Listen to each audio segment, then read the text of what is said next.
Hello? Yes, hello? Good evening, sir. Good evening, sir. And this is a podcast that we do every week. This is what the hell is going on with the screen? Alright, wait, give me a second, I'll check. Wait a second, who the fuck is that? Oh, another bearded individual! Fuck yeah! Who is this person? Hello? What's going on? Hey, wait a second, this doesn't sound like the normal podcast that we do every week, the Voices from Behind podcast. What's going on? Why are you? Why is there a weird Canadian in the chat? What's going on? I promise you I'm friendly. He's friendly? I think, Well, you're Canadian, you're supposed to be friendly. It's your one job. It's very true, we are supposed to be very friendly. I just happened to wander in here. I saw that you guys were podcasting, and since I'm the nicest podcaster, aka the Canadian, I decided to join you guys. Right. Well, this is a podcast that we do every week called Voices from Behind, yes? And we talk about movies, and we send movies to each other, and we talk about those movies. I'm the host. My name's Evo. With me is another Evo who we have the same name. And you can tell us apart quite easily. You can tell us apart by the accents, yes. Yeah, I sound like I'm being infused with vodka, and I'm a sewer goblin. Hey. So the sewer goblin infused one is the other Evo. And the one who sounds very friendly is Phil Better from the Phil Better Show. Hello. Hi, Phil. Hi, Phil. Hi. Pleasure meeting you, Phil. It's a pleasure meeting both of you, Evos. Well, I met one of you, Evos, before. Yes. When we talked, I can't remember when. I think it was Sunday? Saturday, I think it was. Saturday, that's right. Yeah, Saturday. When you decided to guest on my show, which will be coming out later this month. Yeah. And then you graciously asked me if I was doing anything on this glorious, sweltering Thursday. Okay. And I decided, hey, I'm randomly going to show up on another podcast that's live streaming, and it's my first time on a live streaming podcast. I don't know if I'm doing the job right. I'm not sure which camera I have to look into. Are we using cameras? All of them? Okay, I'm just going to move my head really quickly. Just don't look out your window, because if you see a ladder propping up, that's me coming up just to check if you're okay. Okay, good. Yeah. I left the window open for you, so. Oh, sweet. That means I can jump in when I get the chance. Yeah, the full Fortnite experience. So yeah, for those listening live, enjoy the next 2 or so hours of us just ranting about things. The format is the format that is the format every week. We talk about what we did over the week. Then we talk a bit about movies, about the news that's going on as we speak. Evo, are you breathing into your mic? Cause you're No. It's fucking windy right now. I don't know what the fuck happened, because I'm smoking outside. Oh, you're smoking outside. Okay, fair enough. Yeah. I was gonna say, like, are you? Sorry about You're not this. a mouth breather all of a sudden, are you? Darth Vader. Oh yeah, fair enough. And then at the end of the show, we're gonna talk a bit about The Fog, which is a film that you gave me last week. Phil, did you get a chance to see it? I did, but because of the craziness of the week I've had, I've forgotten all of the movie except for that Tom Welling is a very dreamy person. Yes, Oh. he is. He's very. We very will dreamy. get to this. We will talk about The Fog when we get to The Fog. Don't you worry about it. For You the know, it time got me being, thinking. you got you thinking. Go on. That we're gonna have to talk a lot about the architecture this time around. Yes, we are, and a lot about the overall storytelling of the film, but. All of it, and I will get into the reason why this movie is such a fucking classic, and why I had to correct you that abomination that you said you haven't seen this movie, but you've seen the remake and you I like had the seen remake. the remake, yeah, not the original. Now you understand. Yeah, now you see why the remake is fucking garbage. It's absolute garbage. Fair enough. But because we have a guest this week, Yes. But it has the dreamy Tom Welling in it. Yeah. How could it be garbage? yes, very good. So, Sultry. and the amazing mullet that he has, or whatever that is, I'm not even sure what that hairdo is, but it's something. It's the Welling. I don't have any hair. I feel kind of weird now. Yeah, the bald man is getting bald man syndrome. Anyway, Phil, you're the guest this week. Care to tell us what you did over the last 7 or so days? Fill the people in. Tell us a bit about the podcast that you do and a bit about yourself. All right, so I am the amazing Phil Better. I come from the magical land of Canadistan, in the province of Quebecistani. No, it's Canada and Quebec. I am a podcaster that does movies. We have a YouTube channel. I usually podcast with my buddy Al, aka DJ Overflow. He is my co-host with the most, one of the best co-hosts I've ever had. But this month I'm doing a whole bunch of guest episodes. Evo, one of the Evos. I'm not sure if you can tell the difference, but the non-sewer gremlin, if I'm not mistaken, the non-sewer gremlin didn't come onto the show this time, but hopefully I'll have him next time. Sure, I'm open. With all his memes. Oh, you're gonna regret this. I probably will, but you know what? I've done a lot of crazy things in my life, so. But no. So this month I just came back from a hiatus of a month. We took a break just to relax. So we're going hardcore into it. We're going to do movies based on video games. Just dropped the first one today. Just search the Phil Better Show on any podcasting app, and they'll be more than happy to show you it. But this week has been kind of insane. We had Canada Day on July 1st, but over the Canada Day weekend, I podcast like 7 podcasts straight, just nonstop, because I miss podcasting. And then I was given a film to watch, which I watched and completely forgot because my week at work, my day job, has been hell. So I'm exhausted. I am drinking alcohol. Hey, me too. Thursday. I'm drinking tea. Oh, On Murica Day, of all things. America.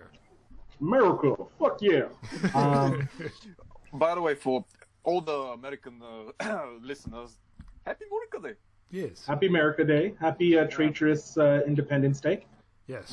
As the British like to call it. But we like to call it your Independence Day, when you guys saved us from the aliens. Thank you for that. Thank you, Will Smith and Jeff Goldblum. Oh, please, yes, thank you. Our Lord and Savior, Will Smith. But yes, so that has been my week. It's been a bit of a hellish week, and I decided to reward myself with a nice Gatorade with vodka. Oh, Lord. Gotta stay hydrated. That is extreme. I'm just having a Trigate, lager over here. He's having, fucking Gatorade and vodka. Christ. Yeah, gotta hydrate while you drink. It's the secret. No, the secret is you eat while you drink. I have a pizza right next to me, actually. Yeah. I just got in from work, so I didn't have a chance to cook anything. But I did order, so not gonna lie, I may disappear for a few seconds to get the delivery. Well, don't worry about it. I did it last week, or maybe a couple of weeks ago, where I ordered Domino's during the podcast, and halfway through I went, I'm gonna be right back. You could just hear me rustling with boxes in the background, trying to wrestle this fucking pizza on my hands. Yeah, well, I mean, that's how it usually goes. You leave me for 15 minutes where I have to talk and stuff, and I get confused because I usually finish easily, because there's... This just in, ladies. Evo finishes easily, so... You know, it does save me a lot of effort and time. I'm happy. Doesn't matter what the ladies if you're happy, that's all that matters. That's all there is. It might be my 2 minutes, but it's my 2 minutes as well. No one can take them away. He gives that 2 minutes the old good American try. Then he swigs the vodka and goes to bed. Yeah, it's just tactical nuke incoming. Wow. And then he starts counting from 24 down, yeah. Yeah. Jack Bauer just shows up and no, we need to save the day. And I'm over. Yeah, you go on with that one. I'm done. I'm happy. God. I'm sorry that I've derailed the podcast. Oh no, already we derail put it this way, Phil. We'll start talking about a thing, and then all of a sudden Evo's gonna say something like, by the way, did you play the new Doom? And then we'll go talk about Doom for 25 minutes. The thing is last time we talked about the fucking tomatoes in America. We did. Wait. Let me get this straight. 2 people who don't live in America. Nope. Yep. This is America. I'm sorry, I have the Donald Glover song in my head. It's a good song. It's a great song. Talked about tomatoes in America. Yep. Well, it's because go on. A specific sort of tomatoes called here Buffalo Heart, which are basically a European sort that was developed and made in Poland. Apparently, one of these costs America $5 fucking. It's $5 per tomato, but they're nearly a kilogram a piece. 3 or 4 make a kilogram. They're really big. That's why it's called Buffalo Heart, and they're really good. They're really very plump, very juicy tomatoes, very tasty. Yeah, actually really good. And the thing is, like, here it's like, what, 250 a kilogram usually, but since now is the season, it drops down to 125. So 125 lefts, Phil, is about... No. It's 350 in leather, which is technically $1 something. It's $1. Like, it's 150 US dollars. Ish. Just about. And that's a kilogram, which is like 3 or 4. Yeah, which is 3 or 4. Whoa, 3 or 4 make a kilogram? That's how big they are, yeah. Alright, okay, how do you spell the name? I have to search this. What the hell? Buffalo Heart. Yeah, they're Buffalo Heart tomatoes. Tomato. Sweet, no. Excuse me? No, that's me. Oh, yeah. My mouse gave up for a second.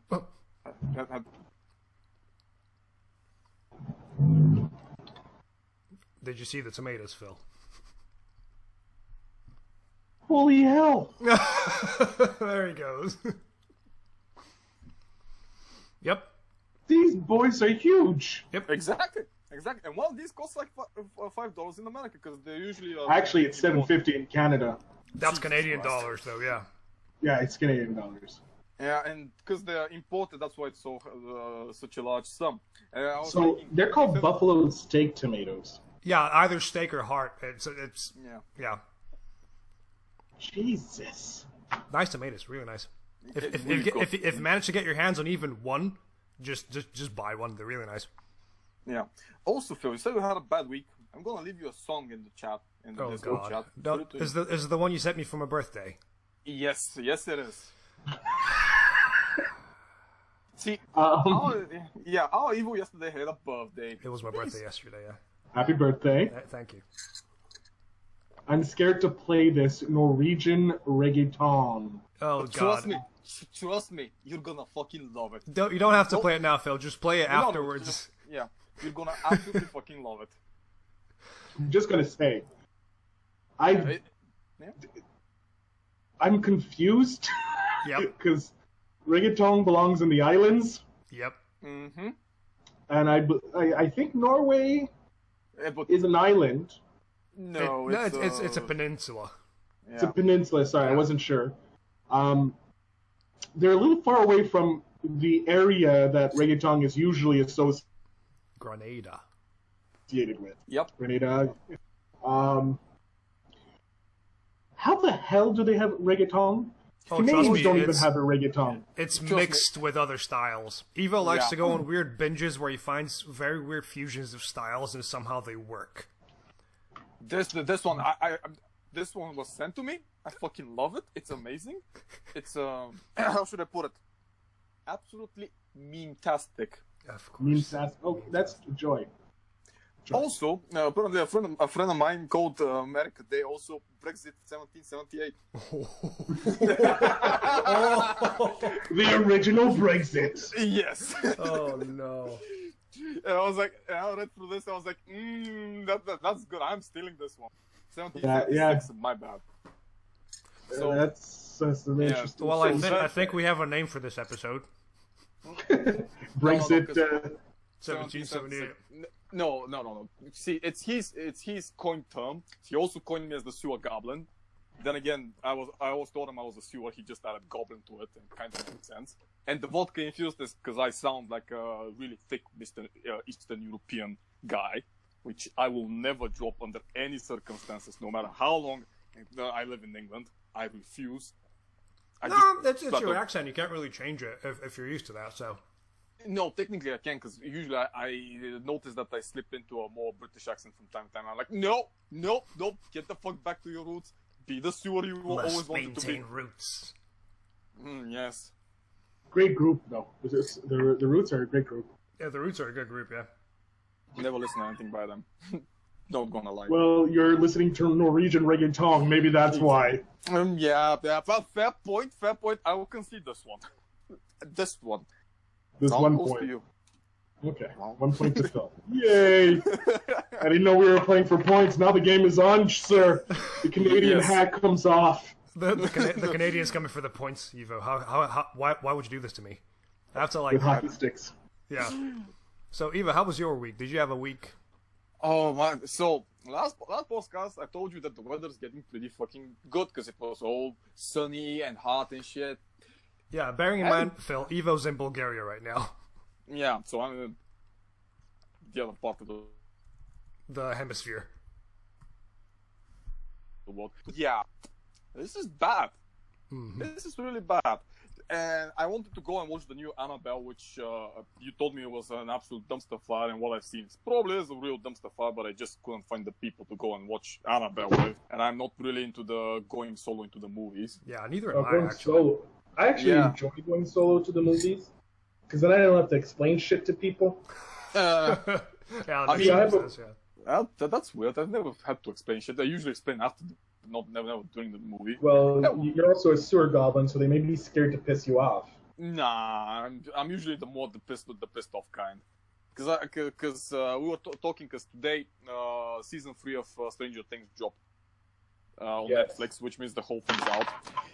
And we went into a conversation, and most people that know me know that I fucking despise season 2. It is everything wrong with modern day TV and cinema in a one fucking season, just flat out there. And I'm sitting there going like, oh god. Okay, so season 3 is dropping. I'm really scared because I fucking love season 1.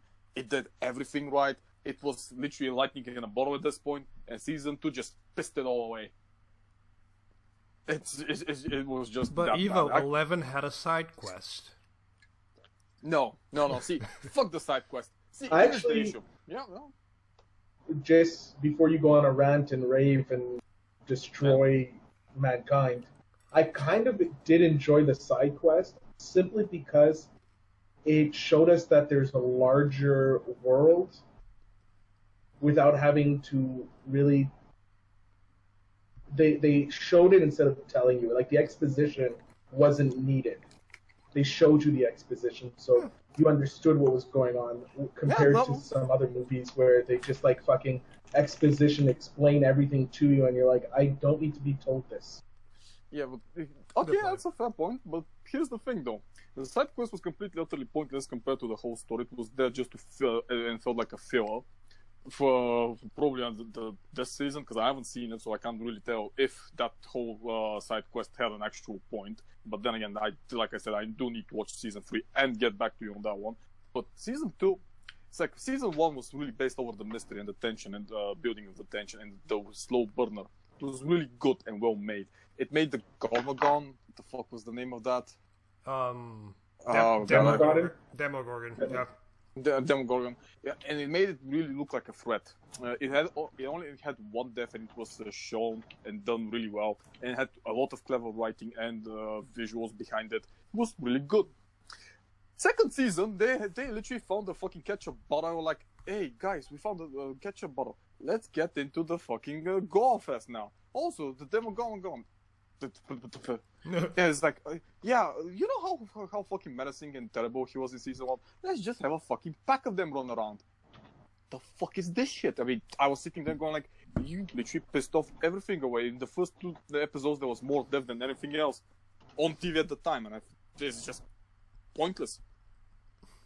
And a lot of the people they were like, "Yo, you don't get it." I was like, "Oh, sure, I get it." They literally went with the whole reference stuff, because nowadays to be hip and cool, you have to cram in as many fucking references as you possibly can, and the camera just panned on them, so they were in the center of the shot for just a second. The only thing missing was a fucking sign going like, "Hey, boomers, remember this shit now? How smart do you feel like?" And people took it hook, like, and sinker, because they were like, I get this reference. This reference, I get it. I'm smart. I know it. It makes me feel good. But it doesn't, because that's the whole point of it. It's literally just a bait for it. Season 1 also had those moments, but there weren't as many as in season 2. Season 2 just felt like every episode you can name like 10 of those shots with those references just being everywhere. Everything that was topical in the 80s was just crammed into fucking shots. I was like, nah. Fuck you. I am too smart for you. Which is not true at all.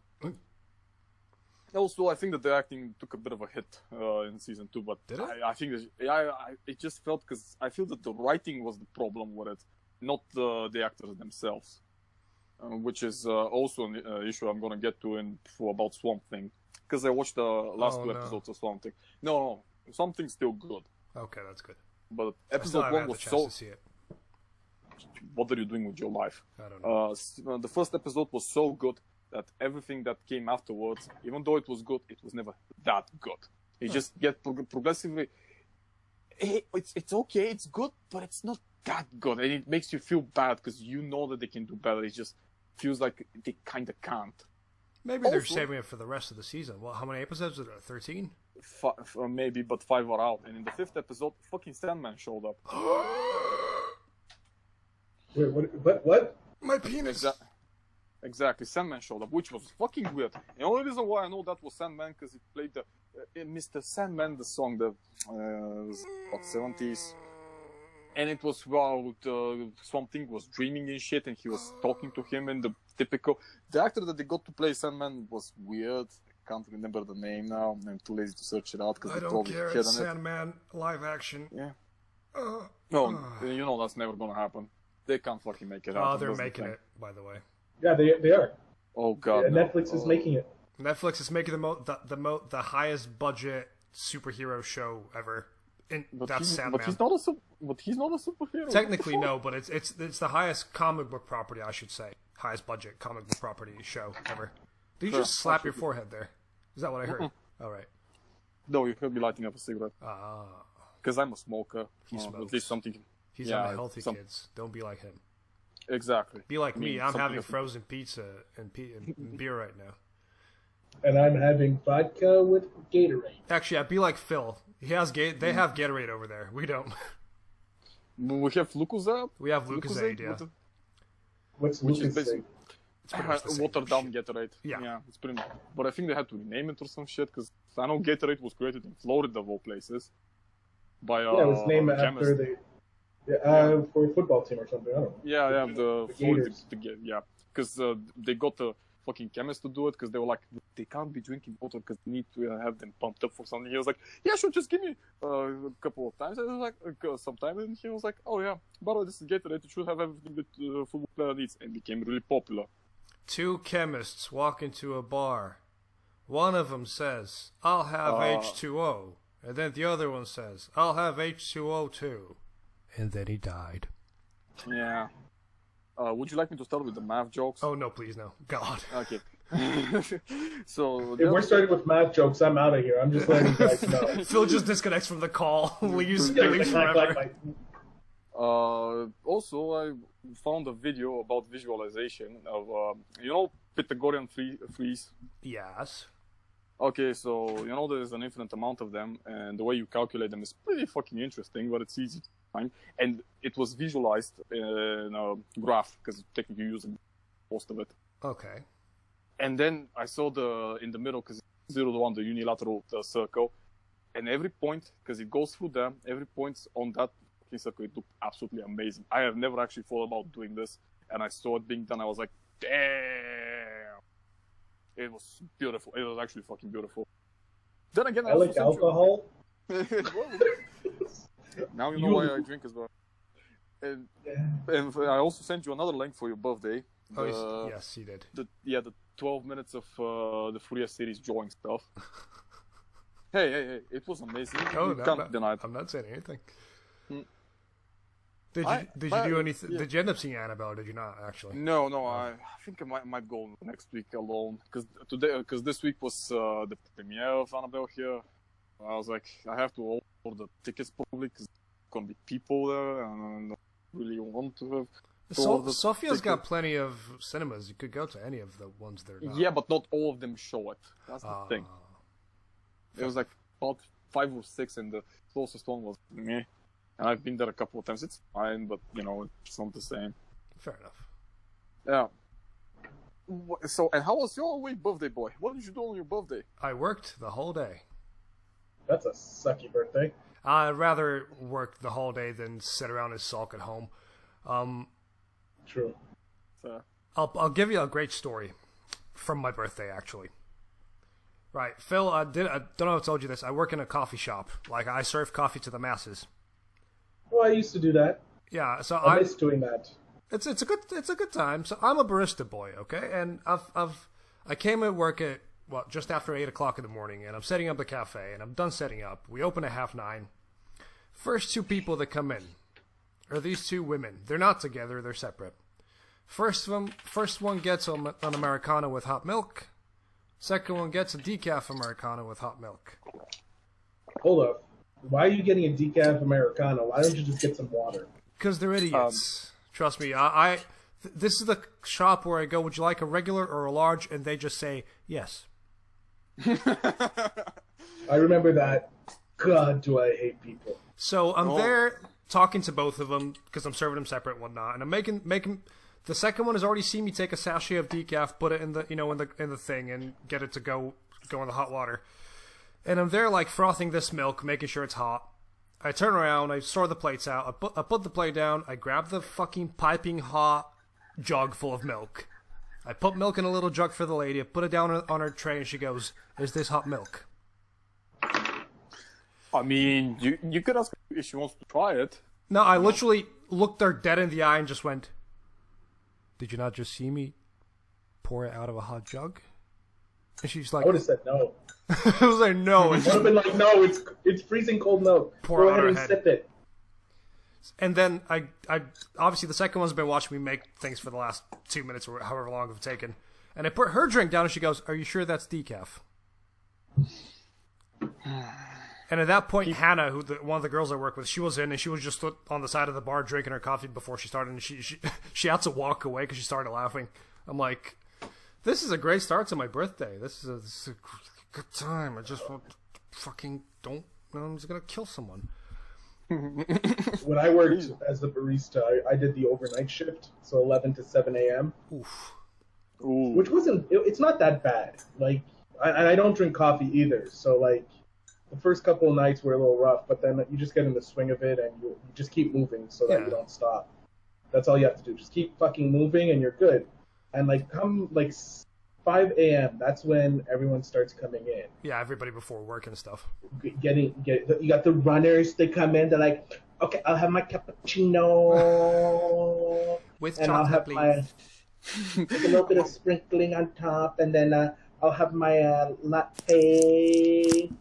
And like it's horrible. And I'm like getting through this. I'm like, these are the day people. My night people are good because they come in, they have a coffee, and they sit for like 4 hours doing homework. And I'm like, that's cool. And they say nothing and they fuck off. Yeah. Yeah. I'm like, you left me a $25 tip. I don't care. You do you, buddy. You do you. And like, but these people come in, then they start it gets more and more extravagant. And I'm like, you're in a fucking cafe. Take a coffee. And just go away. Just black coffee and hit the fucking road. No, they're like, okay, I'll have the Grandioso latte, 2 pumps of mocha with half a pump of vanilla with non-fat foam. And you're like, really? This ain't fucking Starbucks. You're getting a latte with some chocolate in it. That's all you're getting. Don't stop complicating. Yeah, I'm part of a different, like, there's 3 major chains here, and I'm part of one of them.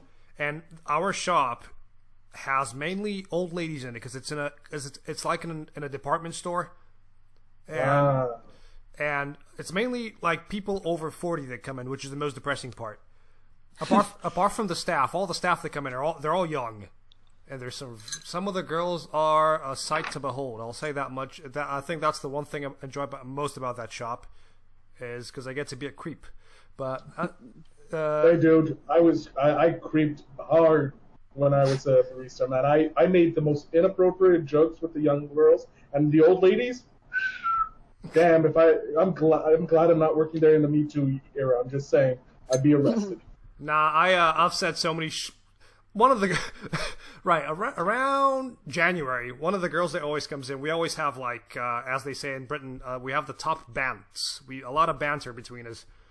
And she comes in, but she's in her civvies. She's like not in uniform, okay? And she's in with a friend of hers. And one of the Chloe that I work with, she's serving, and I'm there like on the side. I think I was like putting muffins out or something. And this girl, Mr. Muffin Man. Muffin Man. This girl comes in, and I'm like, "Oh, hi." She goes, "Hi," and I'm like, I've never seen you with the clothes on before." Interesting. And no word of a lie, Chloe, who's the girl, she was like the tiniest, sweetest thing ever right next to me. This is the first time I ever heard her swear. Because obviously I blurt dumb shit out at work all the time, but Yeah. I said that, and my heart sank, and like I went all bug-eyed and went, and Chloe just goes, oh, for fuck's sake. I'm like, that was just a joke. It wasn't meant to be funny. And now every time this girl sees me, she goes, you remember that one time you told me you've only seen, like, oh, please don't make me go red. No, you gotta own that now. I own it. That. Every time she comes in, I'm like, don't make me say anything stupid now. It's like, I would have stared right in the skid when I would have said that. If I said that, I'm like, I've never seen you with your clothes on. And then everybody would have been like, really? And I'm like, what? We have too much amazing sex. You don't get out. I would have just gone with it. I would have ran with it to the ground, made everyone uncomfortable, and then been like, my job here is done, and just walked off. That's how most of my jokes work in that place. I'll say something, and it'll be funny for the first few minutes, but then I just carry on with it until people go, please go away. Please stop. Please don't do this to me. I'm like, nope. It's going in the ground. We're going to full bore. Yeah. You're stuck with me for 8 hours, buddy. We're going to war. But what else did I do? I saw Spider-Man last night. Oh. Don't say anything. I'm seeing it tonight. Yeah, I'm gonna say that I enjoyed it quite a bit. okay, so. Okay. Live action Mysterio with a fishbowl on his head, taking the fishbowl off. There's no head. That's all I needed to see, and I saw it. Oh, which reminds me. Yes. Do you know which movie I watched? What did you watch? Scroll up a little bit in the chat. And you see, I posted the link. It's called Suburban Sasquatch. Oh yeah, he sent me the link. Yeah. Oh boy, this was a movie. Also, I saw another one. Boy. Let me start it like this. Do you know how you opened this movie? How? With a day for night shot. Oh no. I was in good hands the whole movie. Trust Phil, me. just so you know, Evo enjoys trash. Yeah. Hey, there's nothing wrong with trash movies. For A giant bloodthirsty arthropod goes on a killing in a sprawling suburban park area. It's up to a couple of rangers, a reporter, and a mystical Native American warrior to try and stop it. Oh my god, this sounds amazing! Okay, Phil has something to watch over the weekend now. Hold on. I'm going on with I'm gonna see if we have it streaming somewhere. No, because this is a it's a shot-on-video movie from 2004. Odds are, you probably need to hand in a couple of dough, quite a fair bit of dough to get it, because it's probably rare, because the redistribution is probably non-existent for this one. Or you have to pirate it, which is fine, I guess, for a movie that probably costs like $80 fucking to get at this point, on a goddamn fucking videotape. But hey, whatever floats your boat. So sad days. Oh, it does not. It's not on any streaming services over here in Canada. I can give you some. Yes. Well, Evo has links. Don't you worry about it. No, but I'm looking. I'm like, there's Sasquatch Hunters. There's Sasquatch: The Legend of Bigfoot from 1976. And then for some reason, Suburban Commando. Of course. Of course. Best movie of all time. I was frozen today. I was frozen today. Also, the link should be in the Discord. Okay. But yeah, Spider-Man was really good. It was a really good time. There's a twist in it, but that's after the credits. So Okay. What a twist.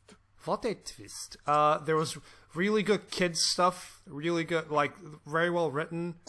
Comedy was really on point. Evo, one of your favorite actors, is in it. He is from The Wire. He's the older man. I forget his name. Ooh. He plays one of the teachers, yeah. That's fine. I mean, And all he does is run around and spout one-liners. That's his entire role. That's perfect. Also, I also watched another movie called Ring of Darkness. Oh.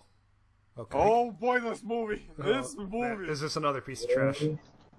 It's a different... Yeah, 2004, I think, again. I don't know why it's 2004 as well. The year of great movies. Yeah. It's a movie about a boy band. Okay. This time, let me just find the goddamn link from IMDb so I can read off.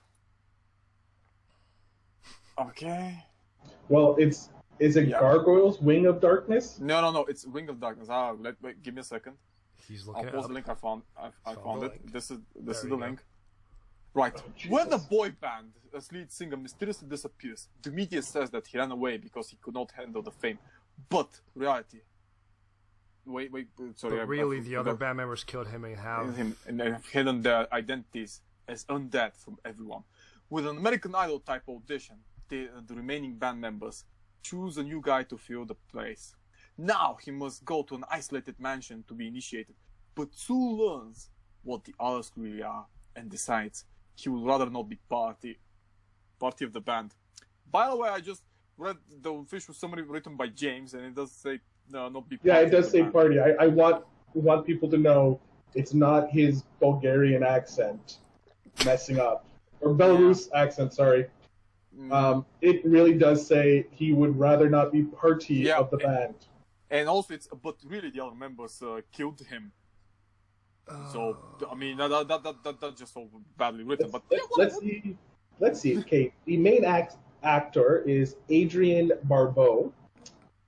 Oh, yeah, she's a female. Never mind. Also, she is part of the Fog, which, by the way, I didn't notice until I saw her. I was like, wait a minute. I know who this is. She was also in Escape from New York. Yeah, she's And actually. Fargo. Yeah. She apparently is in a lot of movies. Yeah. Whether or not they're good, that's someone else's decision to make. She was in another movie called Gates of Darkness, so she likes the darkness theory. She was in American Dad. Mm-hmm. Oh, she was in Sons of Anarchy. She's been in good stuff, I guess, but not in that many bad stuff. Oh, I mean, in a lot of bad stuff. Also, I want to mention that Ryan Starr, that plays Stacy, is probably one of the worst actresses I've seen in a very long time. Ryan Starr was born November 21st in Sutherland, California, USA as Tiffany Ryan Montgomery. Also, she was on American Idol. Yeah, that's how they got her. Oh, God. That's how they got her. I was like, I was looking at this like, was she sleeping with someone? Because this is really bad. This is honestly just that level of bad. That was her last movie that she was in. Is it as bad as Stakes? Is the Worse. acting as worse? Okay, I need to see this. It's like a dead person in CSI, so you know.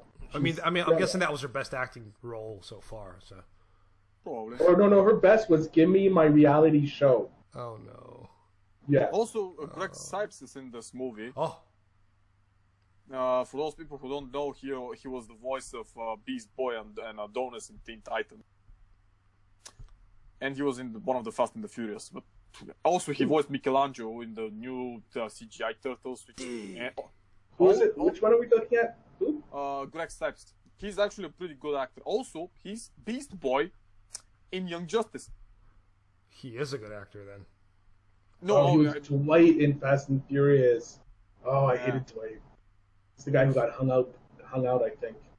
I can't remember which one. So when Dwight is the guy who, when you re-meet Vin Diesel, he's holding some guy outside a window. Yeah.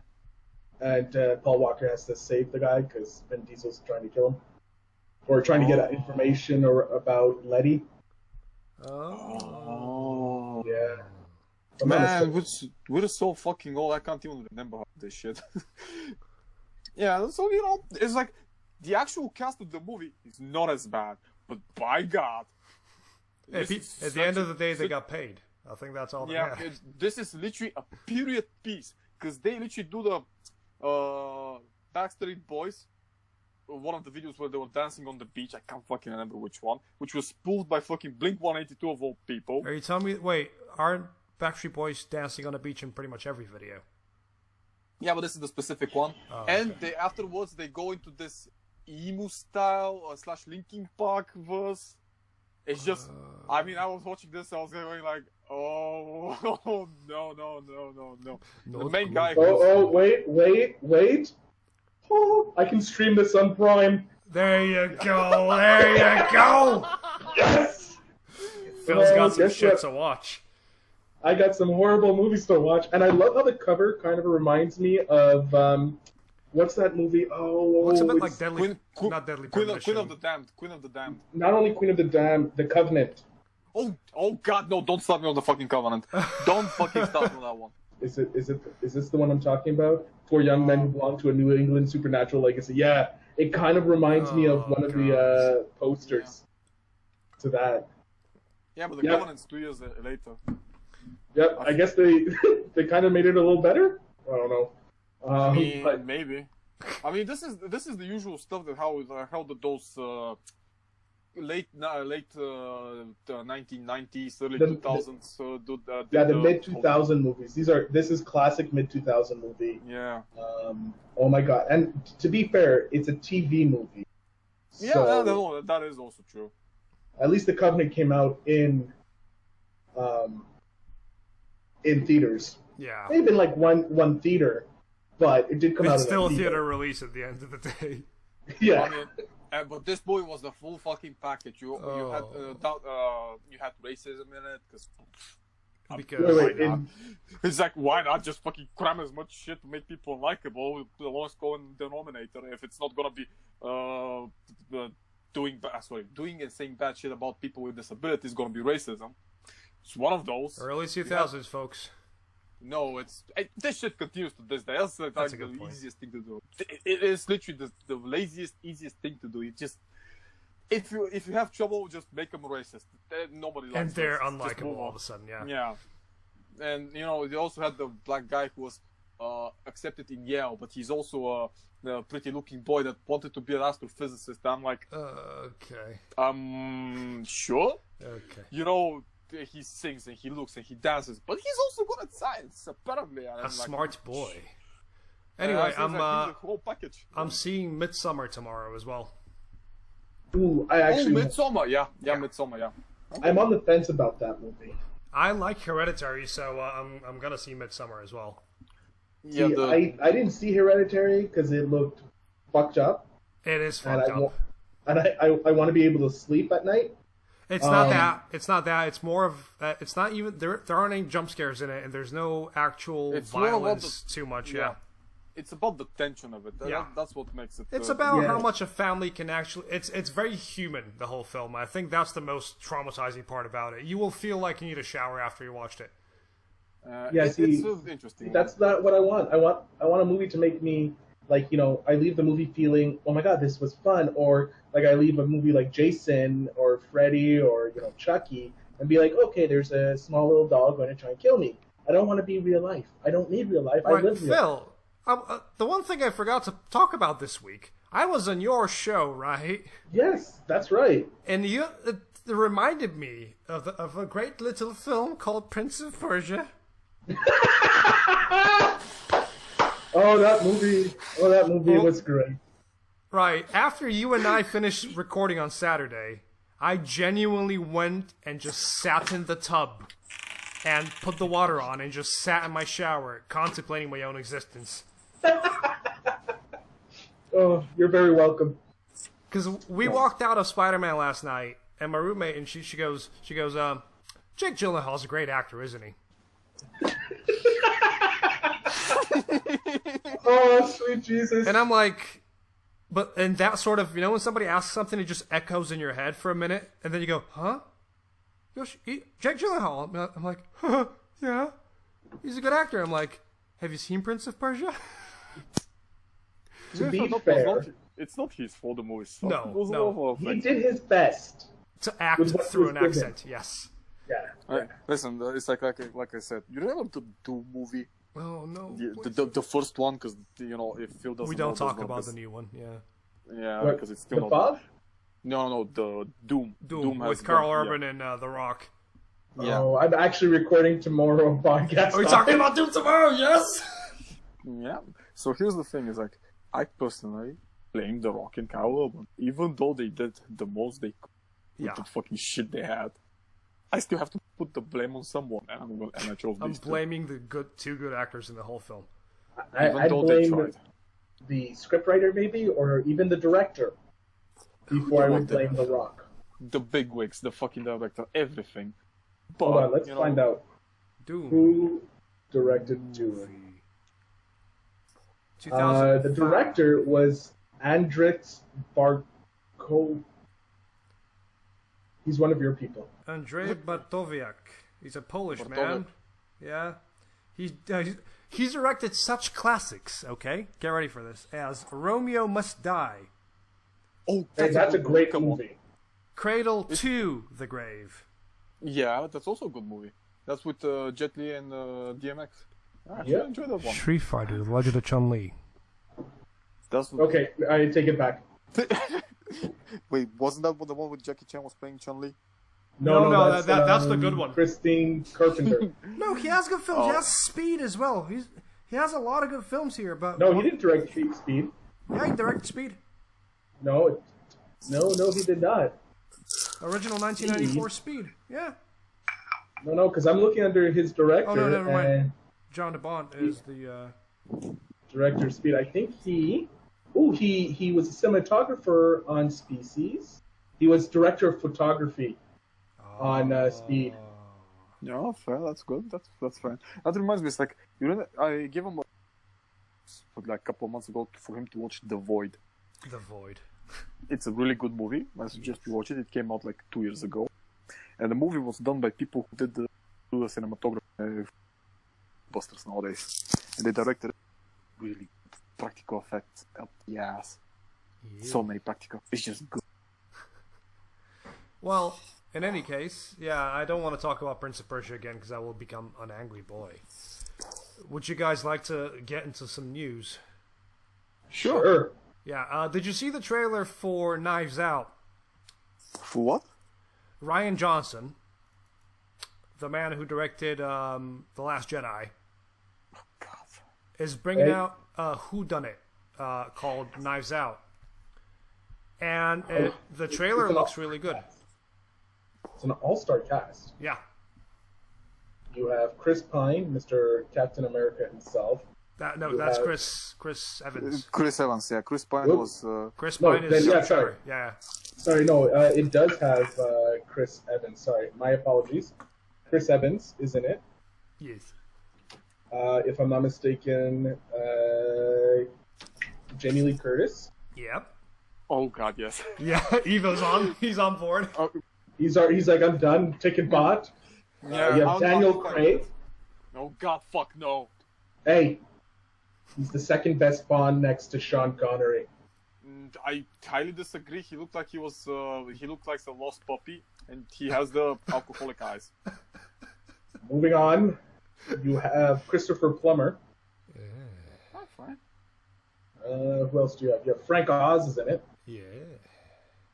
Oh, And you have Lakeith Stanfield. Yeah. Pretty Honestly, good guys, also. just watch the trailer.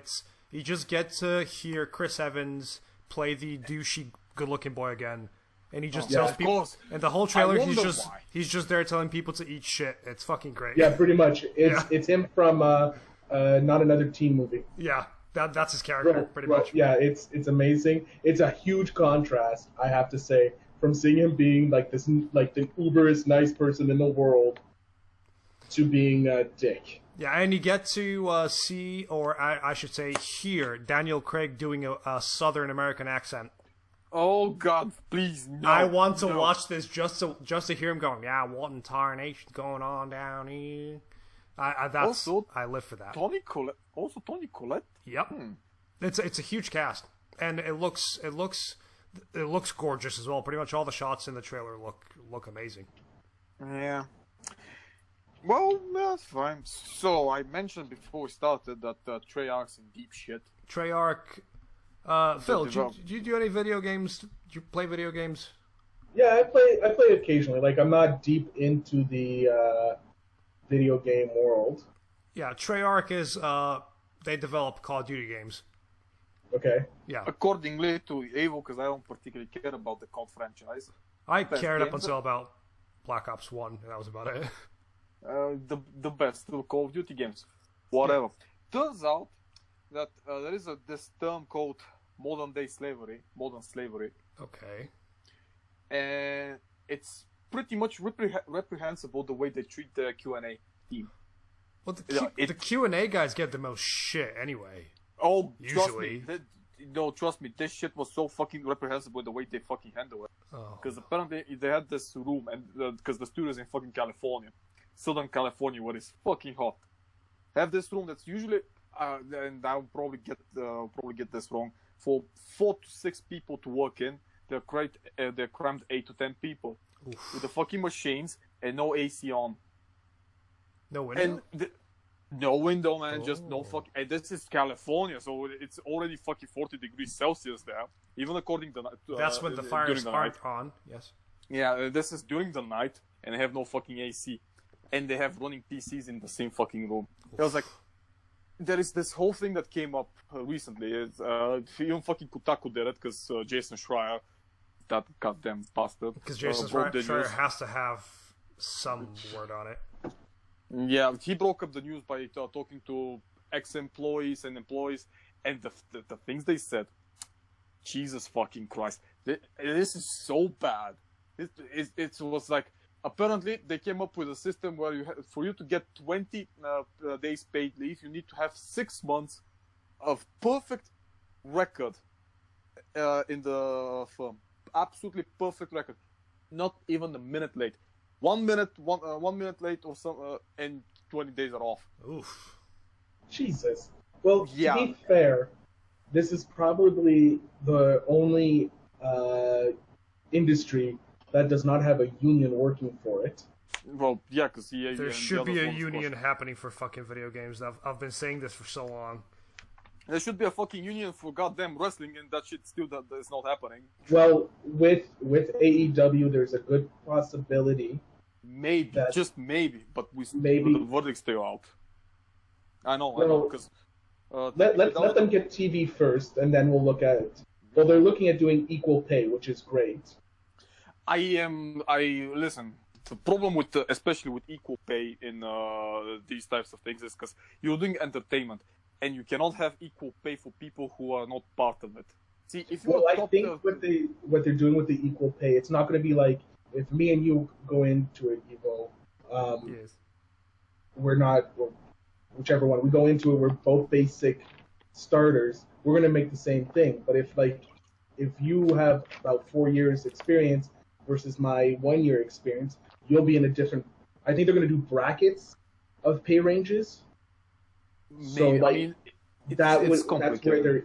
Yeah, it's obviously, but it's not going to be like the WWE where they have one guy making like barely $200K a year and the other guys are making like nearly double 6 figures. You know, like. Well, by the way, there is a Bulgarian in WWE. Yeah, it is, and he's probably going to be out because they don't use him. Because the problem with WWE is because they're being run by fucking idiots. Well, look, it's right now. It's Vince is the problem. It's not Vince. He is part of the problem, but he's not the whole problem. Because Vince also has to appeal to the investors, which is the fucking that was the biggest problem when they went public. Yeah, and now even though it's like when Rusev chant was on, these motherfuckers didn't push him. They had gold, literal fucking gold. Just mine it. It's because Vince didn't like him. That's the biggest issue. But John Cena did like him, and John Cena really jobbed for him and made him look great. Rusev got the fucking shit gimmicks, and he made them work. And because the WWE is like, oh, go out there and get yourself over. But we don't want you to get yourself over. So when you get yourself over, we're gonna fucking punish you for it. And I'm like, the fuck is this? The fuck? I mean, you ask for a person to go out and make money for you, then you punish him for making out and making money for you. What? And doing his best. Well, isn't that the WWE in general, though? Yeah, because they treat the wrestlers as private contractors. That's the issue. That's why the syndication does not exist there, the union. Because they are private contractors, they all have separate contractors. So it's normal for a person to be on the lower scale of the payroll because he signed such a contract, while other people are on the higher scale of the payroll, even though they do less work because they're, stuff's going on and they get more money, even though it's basically the brand recognition of the name itself. So you have Brock Lesnar who does absolutely jack shit and makes literally 5 times as much money as how the fucking WWE put together. And you're sitting there going like, how? Isn't Brock Lesnar an MMA guy on the side, though? No, he's recently retired. Oh. He's literally, he's absolutely nothing. He just goes and mooches off money. And he just uses his fame on both ends. Like, everybody hates him in the UFC, and a lot of wrestlers and fans hate him in the WWE. Like when he first showed up and he was actually working, he was good. Yeah. But now he just comes in and does whatever he wants. And isn't he the one that wouldn't let the Undertaker pin him? Is that what it was? No. That was actually what happened was Undertaker got actually pretty badly hurt, and Brock Lesnar had to cover the match. I was on Undertaker. He fucked up. Okay. That's what happened. Also, Undertaker is old school, so he was always gonna give the streak to someone. It made sense to be Brock Lesnar, even though I don't fucking like it. The soul transfer didn't work.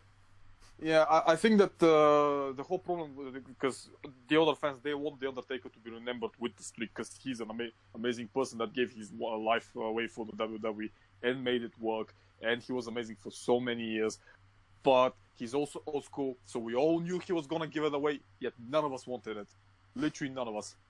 like if they gave it away to someone new and not Bray Wyatt, Rusev, anyone who's coming up that deserves it, it would not too many people would be upset. But you give it away to a guy like Brock Lesnar who wrestles maybe like 5 times a year. 6, because the pay-per-views, yeah. Yeah, about half the pay-per-views, and then shows up maybe on a dozen or so episodes of Raw or SmackDown, but doesn't wrestle there. He only wrestles on the pay-per-views because that's where he makes his money. Yeah. And Vince just throws money at him instead of like developing your talent that you have. He has the world's greatest frigging wrestlers under his roof, and they don't know how to use it. The biggest problem they had was when WCW went under. Oh, okay, that's a little bit of a deep end, because there's still people saying that Russo was a secret agent for Vince. Do you know what I say? Do you know what I say? I say bring Russo back Benoit. That's what I say. Oh. Damn, son. I mean, sorry, that's the only wrestling thing I know. So I also miss fucking Benoit and yeah, so do his wife and kids. And fuck, man, Dirk. I'm sorry. I've said worse things. Yeah. Also, Terry Saturn. Sorry. Terry Saturn. He's had some troubles, man. Man, I know. I watched the fucking interviews. Jesus Christ, the guy. Go and catch a break. Fucking gets shot for trying. Fucking gets shot saving a woman from getting raped. Turns out he's on fucking hard drugs, and he gets even deeper into the hole. Ouch. And he realizes he was like, man, it was really bad. Hey, as long as you realize that, I'm guessing he's trying to like fix it. I mean, he realized it soonish rather than later, but it was still too late for him to actually do something. Yeah, he's barely recognizable, Christ, as well. Yeah, didn't that happen to one of the what were those brothers? The Hardy brothers. Didn't it happen to one of them as well? Oh, did it happen to both of them? But the thing is like, because Jeff Hardy went to wrestle a match fucking out of it, and he was stumbling to get to the ring, and it was Sting that was there. It was fucking nasty. Sting was not happy with that fucking match. Fuck, who would be fucking happy? I mean, he literally just fucking drugged up his shit just to. Yeah. And Sting knows now both of their lives are in his hands, and he just ended it quickly. Yeah, Bishop was there too in that. Yeah, and there was this bit when they go to the dinner, and Jeff Hardy talks to Sting, and was like, I knew I fucked up, man. Thanks for saving my life there. Because I don't know what was going to happen. And like, that's the thing, like, kids watch your show, like, either wrangle your wrestlers properly or treat them properly, so they don't go down the path of shooting age before a show. According to people that were behind the scenes and they saw Jeff Hardy before he went down the slope, he was fine, and suddenly he was not, and it was too late for them to stop him. Oof. It was, that's when Bishop noticed that, told Sting to end it as quickly as possible. So it was down to I think that ended up being just down to Sting, that he noticed it like within the first few minutes of the match and just ended it as quick as he could. I mean, it's pretty fucking hard not to notice that. Yeah. Trust me, you can watch that. You can see. What's wrong with your pupils? No, you don't even need the pupils. I've seen that match, and it's ridiculous. Like, you see him coming out, and you're like, this is not the Hardy everyone knows. Like, this is... Something's wrong. So Yeah, this yeah. is someone else, yeah. This is something very wrong here. And you can tell by Stinker because he knows something's wrong. He's like, shit. Yeah. Anywho, I posted a link to the Sandman article. Yeah, I know. I saw it. Yep. Fine. And it's we're getting a Sandman show on Netflix. Okay, so just give me a second to finish my sake. I'll go and dig out the character who played the Sandman in the something. The thing is, he's not set. I can assume any way, shape, or dream. So it's probably not gonna be him because they used the chubby guy. Oh, a chubby guy to play Sandman. Yes, exactly. Sandman is like skinniest. Sandman looks like Alice Cooper when he was younger. I'm gonna go with Billy Idol from Labyrinth. No, Yeah. wait, was it Billy Idol? Oh, God, what's shit. David Bowie. Yeah, David Bowie from the Labyrinth. So I'm on the IMDb for the Swamp Thing. Yeah, but he's not actually credited, and he never flat out said he was Sandman. That's the thing. I only noticed that because he played the song, and I was like, Did they give him a name? no, he never asked for. He never gave a name. That's the thing. Oh. That's the thing that Richie clued me in because I was like, who the fuck is this guy? He's playing the Sandman song. Is there a lot of swearing and shit in this show as well, just like Doom Patrol? No, there is no swearing. This is 18, but the swearing is basically the gore. Okay, so there's more gore than bad language. I'll take it. Yes, and it's really well done. Like I said, you should fucking watch it. 5 episodes. I'll watch it. Bastard. Do you know what's the worst thing? I genuinely want to give money to DC for their for that Season. for the DC app, the streaming service they do. Oh. I genuinely wouldn't mind subscribing to that and paying monthly. However, it's not available anywhere apart from the US. And it looks like it's closing down, actually. Yeah. Yeah. Is it not? Is it available in Canada or is it not? No, not at all. I think they're just testing waters here, because it's like currently in the gaming industry where every fucking large company is gonna get their own fucking streaming service for games, because you're not gonna own the games, you're just gonna pay. No, not the Stadia shit. I'm talking about the fucking Origins and the Uplays and stuff. And every gaming company nowadays is gonna be like, you're not gonna buy the game, you're gonna subscribe to us every month, and you're gonna just rent get the access games. to these games and be renting them.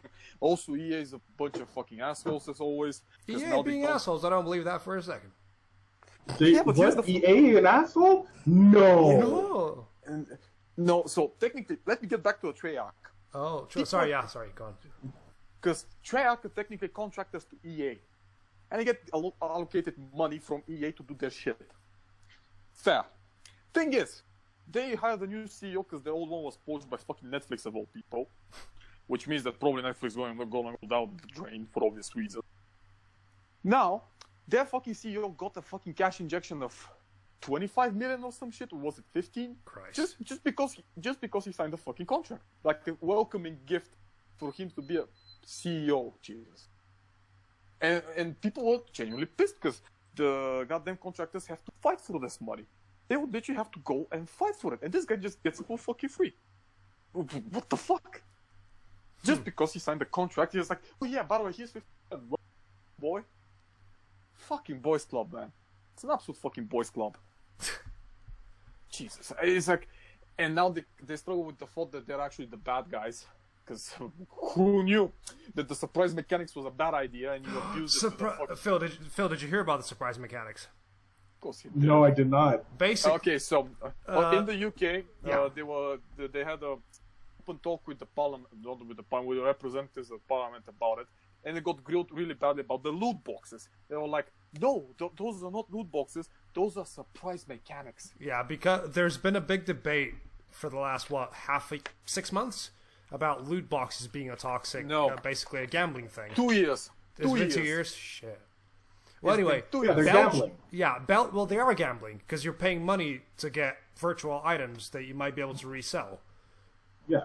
And it's basically tricking kids into gambling. And a lot of countries, like New Zealand, now have a law against them. So does Australia, I think. Australia's a fucking backland. They have so much shit going on. Oh shit, Phil! Did you find out if Australia is real or not? You were going to record with one. I did speak with someone from Australia. Yeah. I couldn't confirm or get denial that Australia is real. Shit.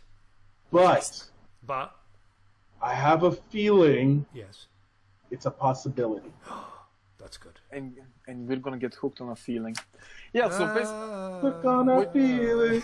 Yeah, and here's the thing, because in Steam, even though you open the loot boxes, you can sell those things for a monetary gain. Yeah, but a lot of the loot boxes on Steam are for games that you've only bought once. And if we're talking about EA, some of their games require a subscription, as far as I know. Plus the loot boxes on top of that. Or are they just like a single buy?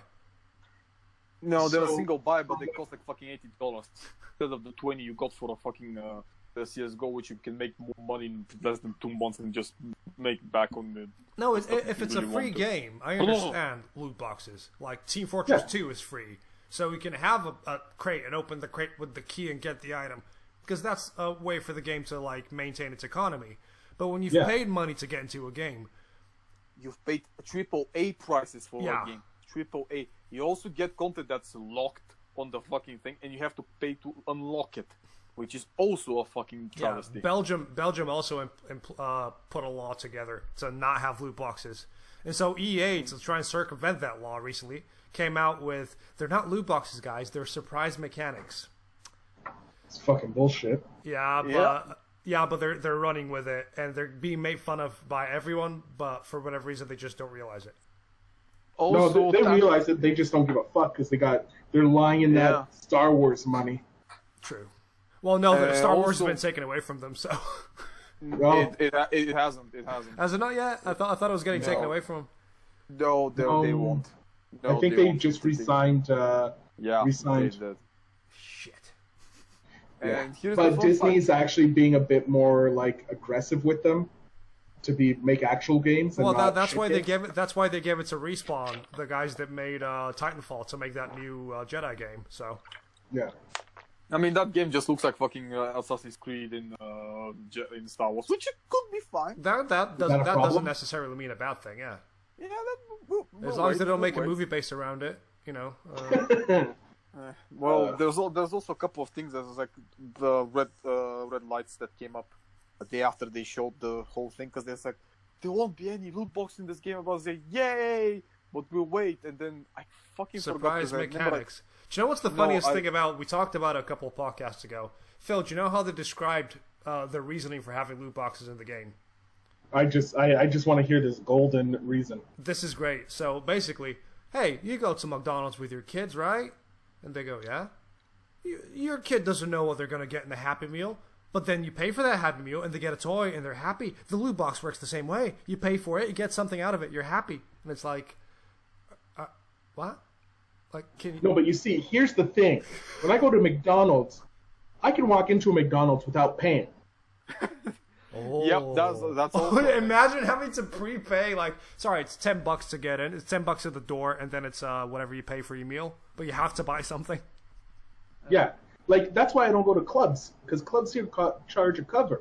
Like, well, they charge here as well. It's yeah. That's why I go to bars. Bars don't charge me to get in. They charge me when I want alcohol. Yeah.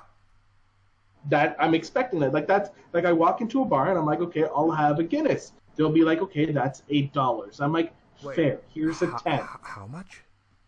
$8. $8 for a Guinness. That's Canadian. Oh, sorry, it's $8 Canadian. Sorry, shit. I was like, it's about $4.50 here, but. But with the currency exchange, it's about the same. It comes out to about like $7.50, $8.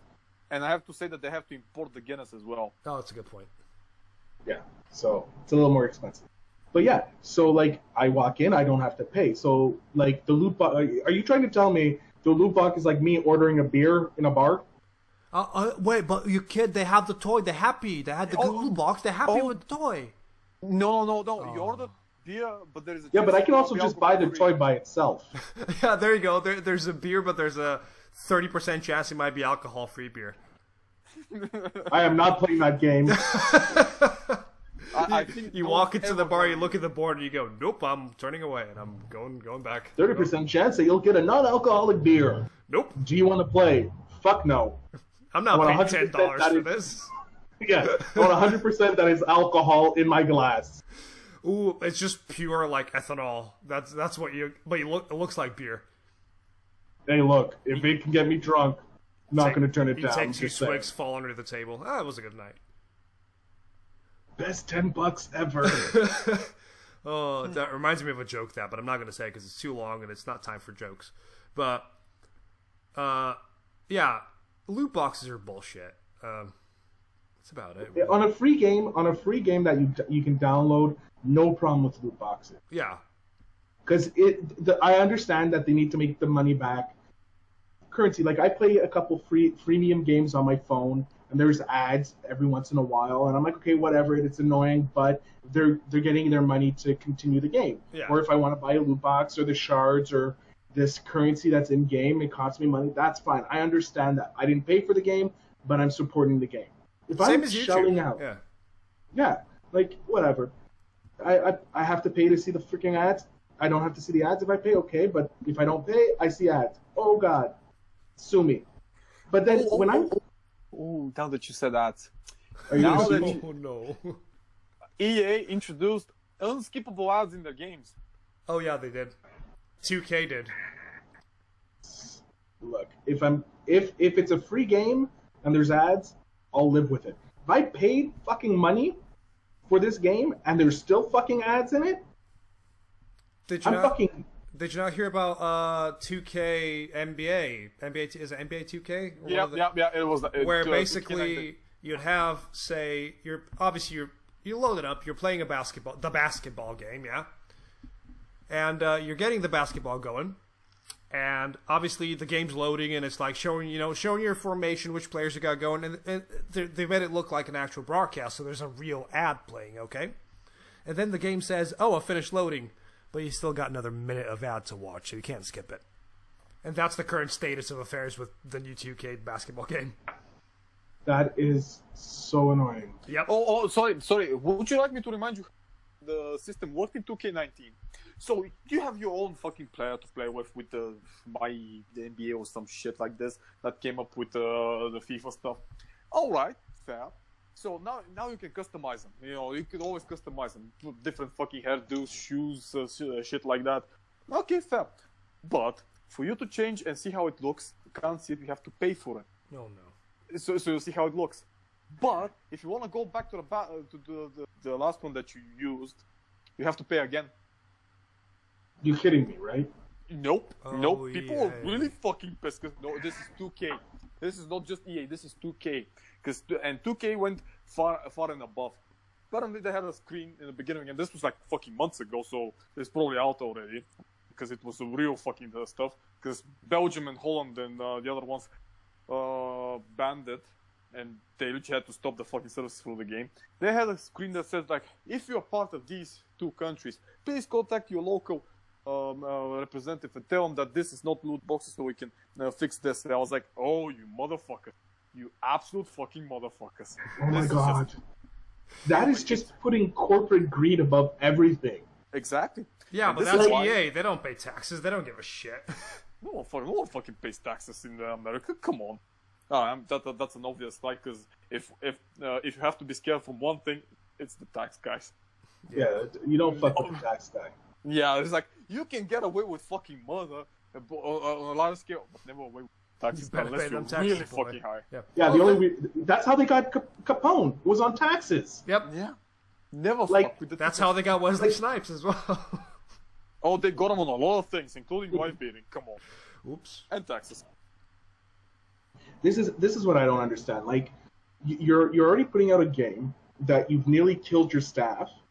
You're charging us like fucking close to $100 for this game. It's not even complete yet. You're putting in loot boxes. Then you're putting downloadable content that I have to pay an additional. I can either download each individually or I can get the season pass. Which is another however many on top, yep.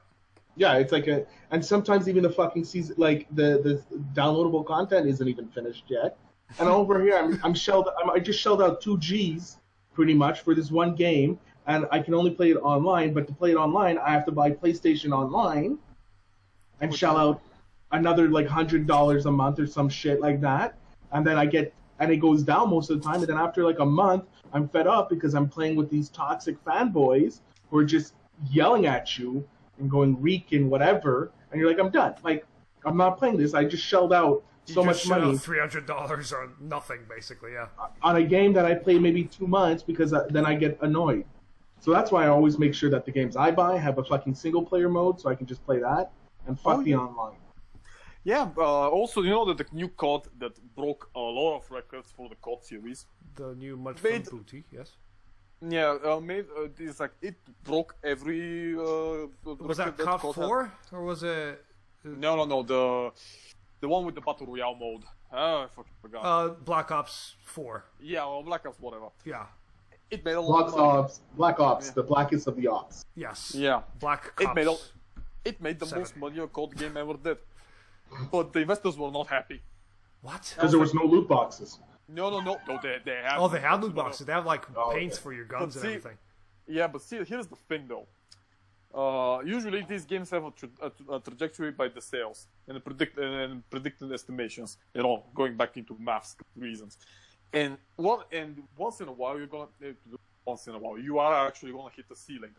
At which point you would make less progress than the previous ones, because every next COD sold more and more and more. It did. Even if you adjust for inflation, they still sell more every year. Yeah. And they're a yearly game, and it's the same people that buy it every year as well. That's the thing that, like... Yeah. And here's the thing, though. The jump that it makes from year to year was lower compared to the last one. And the investors were not happy because they were expecting it to make more money. Even though it broke, people don't have bottomless pockets. It's not the way it works. Or people just get fucking fed up by it. Well, yeah. Yeah, it's the same as... So, go on. Sorry, I like NHL, the NHL series by 2K. Because you're Canadian. Oh, the Canadian plays hockey games. Oh. Yeah, poor me. But I don't buy it every year. Because it's like, there's no change in mechanics every year. There's slight changes, but like everything stays the same. It's so I usually go it's graphical, and you can start as... The hell was that? Okay. Water. Sorry. He's running the sink, yeah. Yeah, because... I need to just disappear for a couple seconds. Oh. Phil is dead. And, they were not happy with it.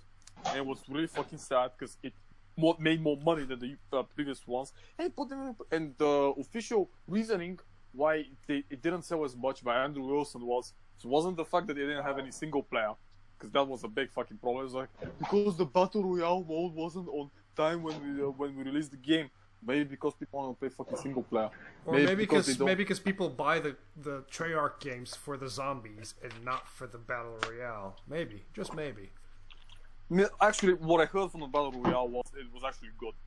No, it was good, and it's like it was a big mishmash of like all the classic Black Ops maps, and you can literally go to Nuketown during a battle royale game. Oh, that would be awesome. Sorry, food just arrived. I'm yummy food now. Yeah, boy. And he was like, "Tell us what you get." I got something called boustans. It's Lebanese food. Yeah. Oh, okay, that's fine. I was like, what pizza is this? What pizza is this? It's got falafel on it. It's shawarma pretty much, and they have something called a creation, which is just stuffed with like everything in it. It's the best. Oh, sort of like a munchie box here.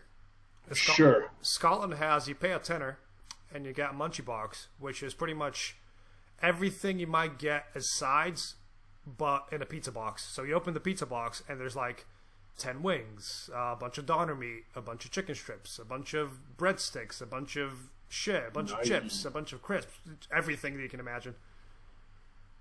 Yeah, this is all in a shawarma though, so it's like wrapped, and so it's just easier to eat. And I won't eat it on air. I'm coming to visit just to buy that. Just to have it, or just to have that. No, first I'll take you to Boustans, which is an iconic place when you come to Montreal. Then I'm going to take you to the Banquise, which is the Banquise is our poutine place. I want poutine so bad, yeah. Like, you come here, you're going to have the poutine. I'm going to give you the original style, just fries, gravy, and cheese curds, the squeaky cheese curds, because it's not a poutine if the cheese don't squeak. If the cheese don't squeak, it's not poutine. This is something that people outside of Quebec don't understand. Like, oh yeah, we have a poutine. No, the cheese don't fucking squeak. It's just fries, gravy, and some cheese. We have poutine, Evo, you and I, didn't we? Oh Here. yeah. There's a place in good. Glasgow called BRGR. That the 4 letters. That's it. They sell basically it's a burger joint, and they do two different styles of poutine. One's with the cheese and the gravy, and the other one's with cheese and peppercorn sauce. Yeah. And it's not bad. I mean, the cheese don't squeak, so I'm guessing it's not proper, but it's still quite nice poutine. Their gravy's really thick, like very thick, sort of floury, very nice. Yeah, you need a thick gravy that's been sitting, cooking for a long period of time, so it gets really thick, and you just pour it on, and you look at that ladle, and it's just caked in in poutine. Well, yeah, and you have to use flour to thicken it, which reminds me I have to go again because I need to piss again. God, your arteries are clogging up just as you're looking at it. Yeah, you look at that, but like that is like you just see that, and then I have to get you some smoked meat from Schwartz's. Jesus, so amazing smoked meat. But yeah. Like these are iconic things. But going back to the poutine, you're gonna have a classic poutine, and then I'm gonna get you the Tyrannosaurus Rex. Okay. Which is just nothing but fucking meat on top of everything, and then smothered in that fucking gravy. I like talking about the meat. I bet you do. Yeah. Right. We have something similar in Bulgaria. It doesn't have gravy on it. So we do a typical Bulgarian cheese, all right? Which one? Because I'm currently having meatballs. No, I'm talking about white Bulgarian cheese. Well, that's not exactly cheese. The proper squeaky brined shit, okay? You get that, you get a big old bowl of like properly crispy fries, all right? And you get the proper white, really nice, very sort of bitter tasting cheese, yeah? Mm-hmm. It kind of like feta, but thicker. Yeah. And you grate that motherfucker on top of those fries.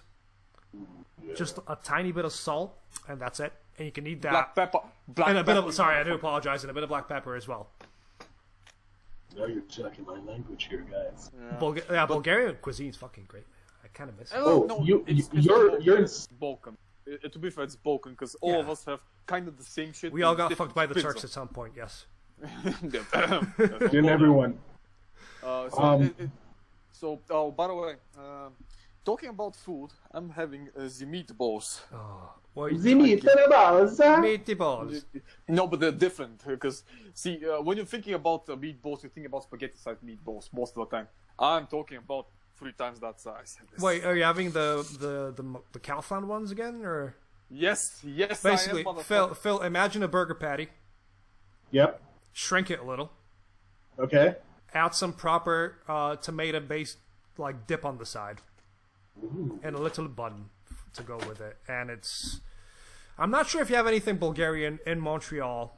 Probably not. Probably could find, because we do have a lot of different smaller communities in Montreal. Like Chinatown and Little Italy are obviously the biggest because Jesus Christ, they took over a whole part of the island. Like literally the East End pretty much has there's a town called St. Leonard, and that's pretty much nothing Italian. It's slowly diversifying, but it's mainly Italians there. And then downtown Montreal, there is a section of Chinatown which is just like you walk in and I'm like, okay, I need to know Cantonese now, because everything's in Cantonese. And like in Quebec, we actually have language police. This is how fucked up. Yeah. The language police. Okay, so there's a bill called Bill 101, which the Quebec government, the provincial government put into power to protect the French language. Okay, because the English were apparently taking over and they didn't like that and they wanted to protect the French language. So this Bill 101 states that all signage needs to be in French and any other language needs to be about half its size. What? Yeah. Wait. Get this. This is the fun part. There is a company, there's a business right now in what we call the West Island, which is the west part of Montreal Island, that has an English-only website. It's currently being fined for having an English-only website. Confusion. And there's me thinking about moving to Canada at some point in my life. Well, that's only Quebec. It's only Quebec. Okay. I was thinking Montreal. I was genuinely thinking moving to Montreal.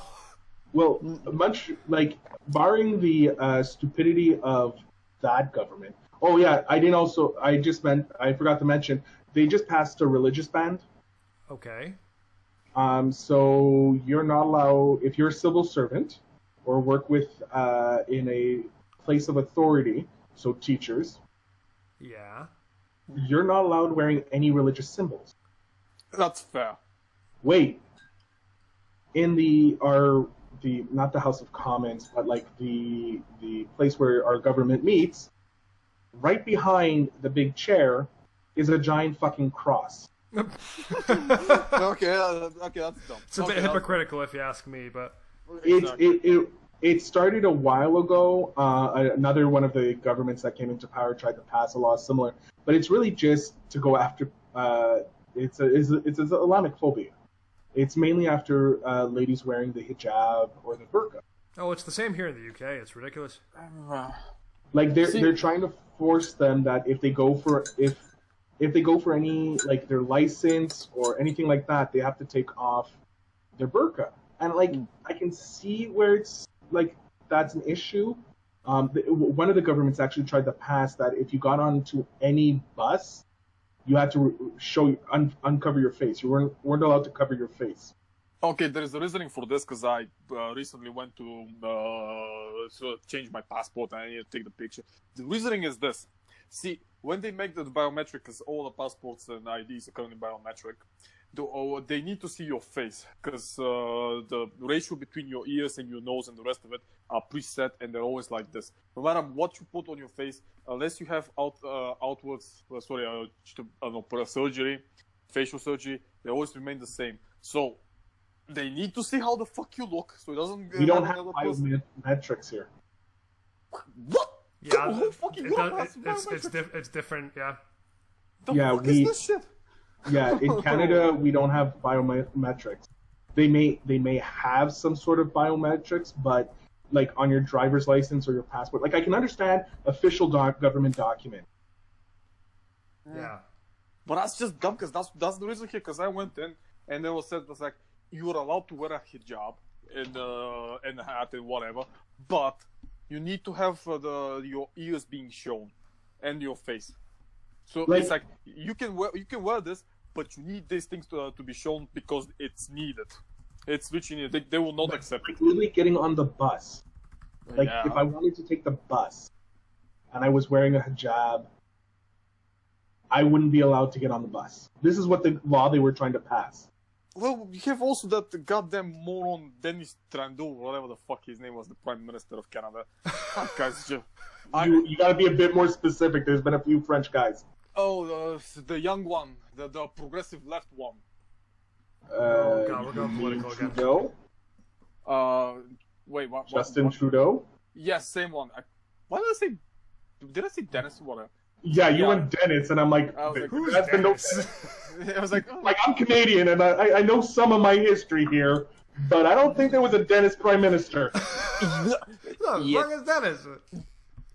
Just getting confused progressively. Every time I read shit about what he wants to do and what he's saying, I'm like, and this guy's elected to office by who exactly? Because this guy's lost. He's so lost. It depends on your politics. I'm just to be clear, I'm not he's part of the Liberal Party. We have like he's literally the leftist guy I've ever seen in my entire life. No, he's not. He's not. So our political parties we have. So you have our. Okay. We have our Conservative Party, which is our right-wing party, and even they're not that right-wing. There's some like they're probably more Democratic, like the Democrats in the U.S. As in far right. They're not Republican far right, but they're more like Democrats. Then we have the Liberals, who are more neutral, like they're more in the left neutral. And then you have our NDP, which is the New Democratic Party. That's our left-wing party. Now, to be fair, they did have the leader of the NDP, a guy named Jack Layton, who was an amazing, he was an amazing guy. He wasn't a politician. He's a guy that he walked into a bar, you sat down, and you can actually have a discussion with him, and he'll be genuinely interested in what you're fucking saying. And he was like, he ushered in a wave of orange across Canada because of how relatable he was. Then he unfortunately passed away, and they put in another guy who lost everything. Huh. That sucks. And then we have this new guy, a Sikh, in power in the New Democratic Party, who possibly will be a bit better than the last guy. I'm a Democrat, new NDP guy, but Jesus fucking words. Fuck me. It's politics. It's fine. We all go there. I said Dennis, it was Justin. You know. Well, coming from a pair of Bulgarians whose country has been in constant political turmoil for the last 28 years, trust me, it could get worse. Our political system over here, Justin is actually doing a fine job compared to the asshole who we last had in power, Stephen Harper, who pretty much would have sucked Donald Trump's dick. Okay. Tasty orange penis. I think that the idea is different because when people talk about the right, they all talk about Nazi right, which is different, which is really fucking different. It's like because the whole spectrum as well as do the test. It's the whole XY graph. Yeah. It's for the different sectors. Well, Hitler was down right, if I remember correctly. Far down right. Well, diametrically opposed to him was Stalin. It's like something like this. This is my method, so I'm probably wrong, but he was on the right, but I think he was on the lower quadrant, which would be number 4. And, when you do the test, even though you're right, it doesn't mean that you agree with all the shit they do. Because right is usually for the capitalism and the individualism, or left is more about the communism stuff. And we fucking despise the communists. Deeply. At least I cannot understand why you would hate communism. Oh, you know how the communists came into power in our country? They blew up the parliament and the whole right wing. They blew up the entire right wing. Yeah, literally, they literally came into power with a fucking terrorist attack. And people, for whatever reason, closed their eyes to it, and that's how communism came to Bulgaria until 1989. No, wait. The Communist Party went into power as 1951, I think. Just before we jump further into this political discussion. Yes. Because I'm an ignorant person here, you guys won't be shot for talking negative about the Communist Party, will you? Hopefully not. No, trust me. We will not get shot about this. I can get shot by different other things, but not this. Bulgaria was put it this way, Bulgaria was under a communist, not a regime per se. Yeah, but it is a regime. It was pretty much a regime. Until 1989, until the USSR disbanded. They came into power in 1944? No, just after World War. Yeah, after World War II. Yeah, they came into power. 46. Yeah, I think 48 is fine. I think it's 48. Yeah, I'm not sure. Maybe. It was before the 50s, basically, and they came into power by going, okay, right wing, who is currently in power, and the country's not doing too bad, even though we supported Hitler. Let's meet at this parliamentary location, and let's have a civil conversation about what's going to happen with the country. And apparently, the leader of the right party at that time, somebody whispered to him and said, hey, you guys are going to get fucked up, or you're going to get blown up. And because he was the nicest guy in the world, he was like, no, I trust these guys, let's go see what's going on. So, I mean, it's about the goddamn fucking country. It's about the future of the country that's just come out of fucking World War II. And they've been, on the forefront of, both hiding Jews and getting fucked from each side because we're literally in the middle of the Balkans. So everybody wanted to go through us. Yeah, because that's the reason why we joined Hitler, because when Hitler came in 1941 and he put an ultimatum to us, kind of, and this was back when they were actually in power and they looked like unstoppable. They were like, listen, you can join us, we'll give you Macedonia back, we'll give you North Dobruja back, and this little part here. So the Russians came in with a counter offer. It was like, oh, you're getting the whole of Macedonia, half of fucking Greece, half of fucking Serbia, half of fucking Romania. Join us. And the people who were at top was like, yeah, that's never gonna happen.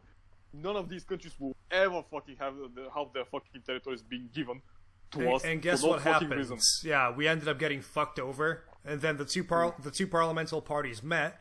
However, not a single representative from the Communist Party showed up, and the Hall of Parliament blew up with everybody inside it, apart from the Communist Party. Oh, let me continue because this shit gets interesting. So, a couple of days ago, I was researching some shit out of pure interest, and one of which was slavery laws in Bulgaria, because I actually got interested. There is no law that actually forbids you from owning slaves, but there is no law that actually permits you to own slaves. It's one of those you don't fucking do it kind of situations. It's kind of like, look, it's bad. We don't have to have a law, so we're not going to put a law. Yeah. Don't make us put a fucking law down. It's a common sense thing, yeah. Wait. Yeah. Apparently, and this because we're talking on a guy's stream, apparently Mississippi was the last state that abolished slavery. Was it 3 by years law. ago? 2016? 2014. All right. Up until 2014, slavery was still legal in Mississippi. But it's one of those you don't fucking... Hold on. It's air quotes legal. Yeah, it's one of those. It's It like, wasn't the yeah, law getting abolished. Yeah, the law hadn't been abolished. It was yet. one of those, yeah. And people were kind of mad because they figured out that slavery was still legal, even though no one fucking had slaves for reasons, but whatever. Look, So, there's some places in Canada that I think it's now legally. Actually, now in Canada, it's legal to have a duel with guns. Yeah. Yeah, because what's really funny is they abolished an old law, but in the law it stated that dueling was illegal. And since no one really duels anymore, no one noticed, and now it's legal.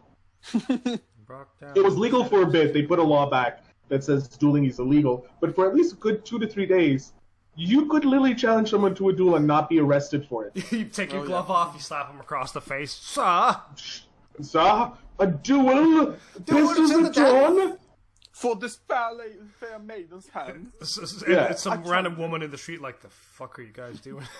The fuck did I just walk into? Why me? I don't want to be responsible for this man's death. Oh Yeah, god, I so apologize. That get was this. system sounds. So get this. So after we earned won our independence from the Turks, up around 1930, because we got 1888, I think. Oh, wait, what the fuck is my head going? No, wait, it was 1876. What the fuck am I? 1878, dude. Yeah, what's going on with me? Yeah, Phil, Bulgaria was Yeah. under Turkish slavery for 5 centuries. For 5 centuries. Yeah. So Jesus. Yeah, so we can swing the slavery dick as well as we want, but we don't Yeah. because that shit's fucking wrong. But yeah, so 50 years later, the women got partial right to vote. For another 5 years, they got full rights to. We went full progressive like super quick. Yeah, After we quicker got- than more. Quicker than most. But but afterwards, the fucking communists came up. Yep. And they And blew these up guys- Parliament. And they literally sent the fucking progressive thinking right, by the way, because we were right at that time. Yep. The progressive thinking right sent us back for another 50 fucking years. I think the first woman in parliament was 1970? 74? And she wasn't even in like a proper position of power. She was just part of one She of was- the parties.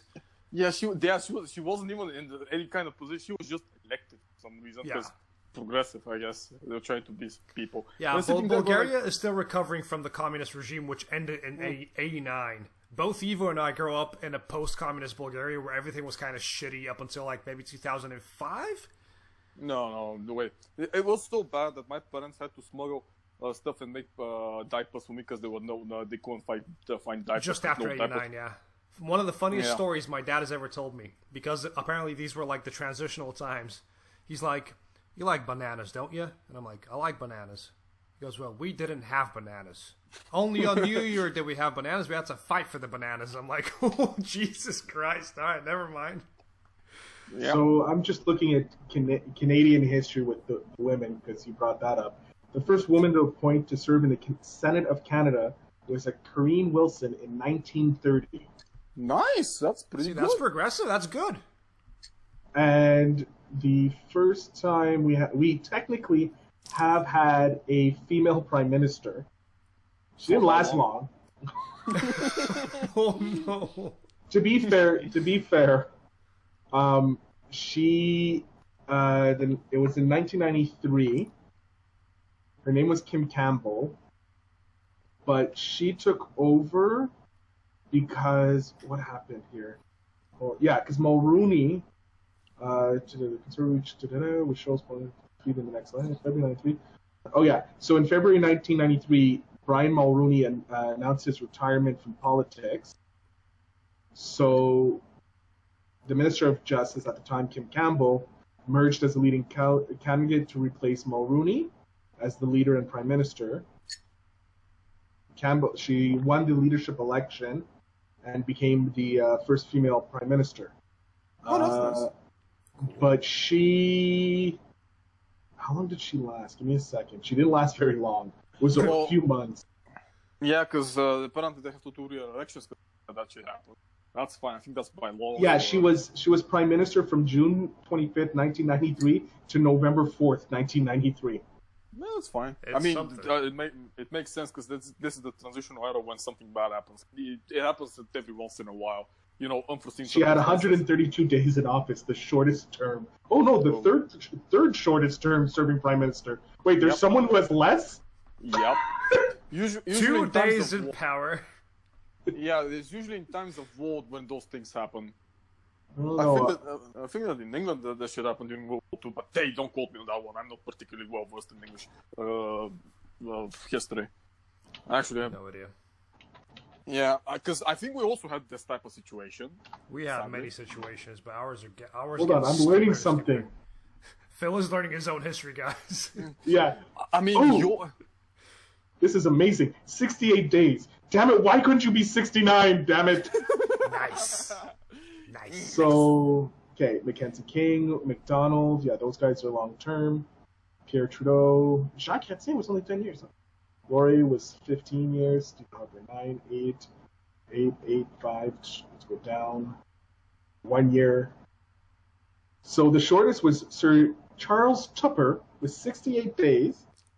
Was 1896 05 01 to 1896 07 08. We were just recovering from the Turkish slavery at that point. Mm-hmm. It was due to a cabinet revolt. So the Prime Minister Bowell resigned after a cabinet revolt over his handling of the Manitoba school question, which I'm not even going to touch because that's a touchy subject. Did Prime Minister Bowell do a lot of movements? Probably. His movement with the Manitoba schools. I got that. Tupper, with the support of cabinet, was appointed Prime Minister by the Governor General, the Earl of Aberdeen, because we were still a British rule.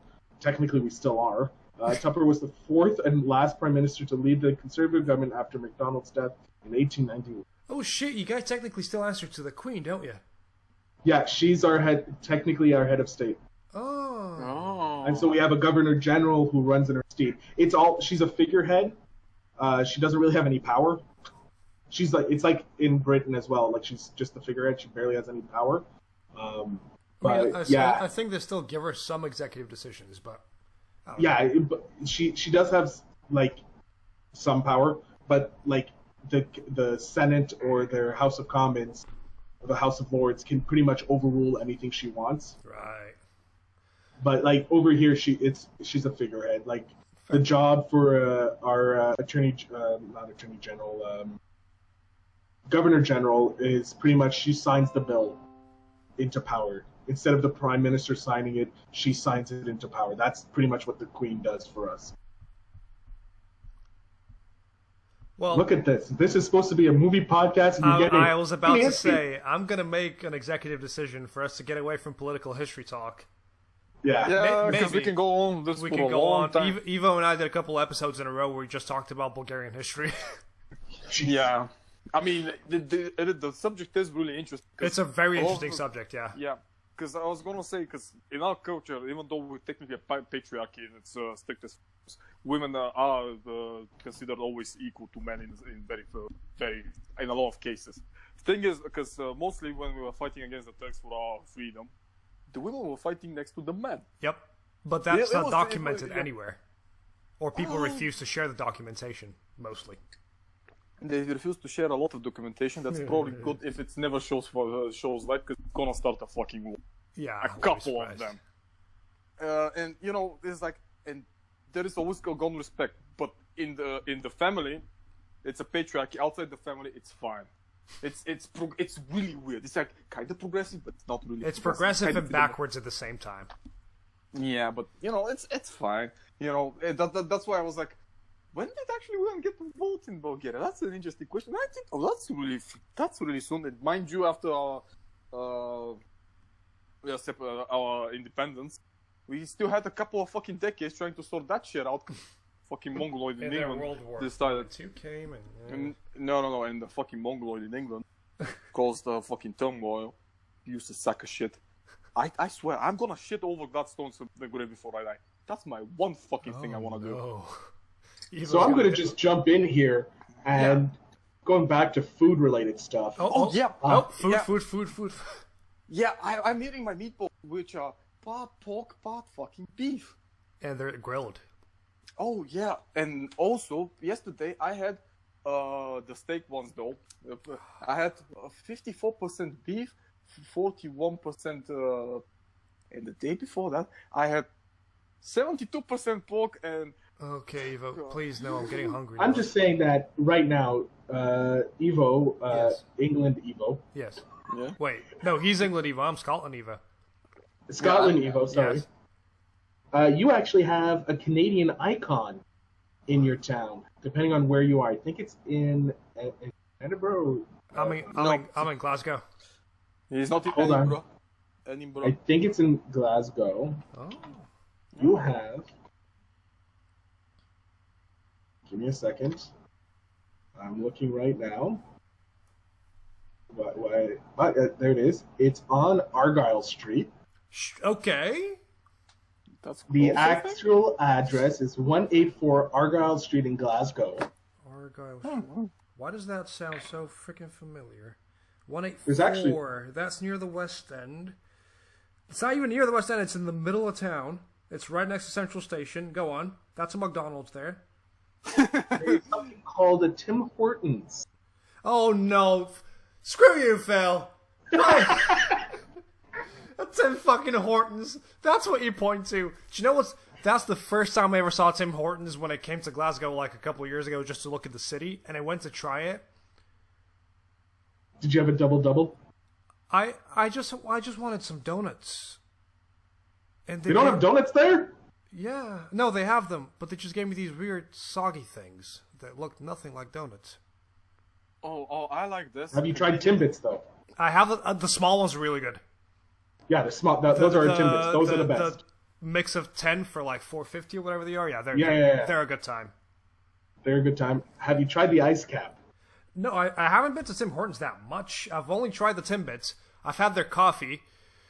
We don't talk about the coffee. Which just tastes like sewer water. So The sewer goblin goes, "Huh?" he's like, I'm going there now. I'm going all the way. Oh, no one gives me bad coffee and lives to tell the tale, motherfucker. So here's the thing. What happened with Tim Hortons?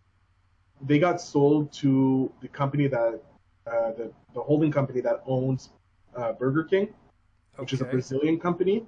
So they changed the company that they got their coffee from. Because before the coffee was fucking great. They changed it to another company, and then McDonald's went in and bought the contract or whatever. McDonald's coffee is actually pretty Yeah, decent. it's fine. It's Yeah, fine. it It's used to cheap, be but Tim it's Hortons coffee. not fair. Because I tried the Tim Hortons. I think they do like an orange tea, whatever they do. They may have to. I don't know. I've never had the English version or the Scottish or the non-Canadian version. Honestly, it's not great here. There's a few Tim Hortons around, and they're just not great. Yeah, you got one on George Street. I'm looking at a map right now. One on Duke Street, one on Argyle, and one on George, next to George so Square. Yeah, you have George Street, Argyle Street. You have it on Silverburn Yeah, and Hamilton. yeah. Hamilton's further away. Silverburn's also. They're both like shopping centers, I think. But there's also one on, where is that? Just north of Queens Ferry. Yep. So, do you see that House of Fraser that's right next to Tim Hortons? Which Tim Hortons am I looking at? The Argyle Street one. Okay, hold on. Let me just zoom in here. Street view. Just street view.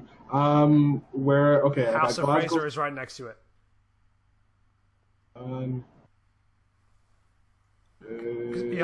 If you're looking at it from above, if Tim Hortons is on your right, if McDonald's is on the left, you scroll down and there should be a House of Fraser on the right. What street is it on? Howard, Clyde? It's on Buchanan. Okay, where's Buchanan? Okay, got Buchanan. Yep.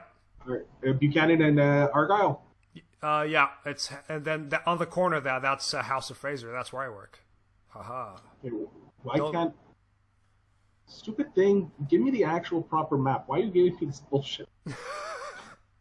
It's like legit giving me. I don't need this. There. Zoom in again. Right. Yeah, here we go. Yeah, it's Buchanan Street. 45 Buchanan Street.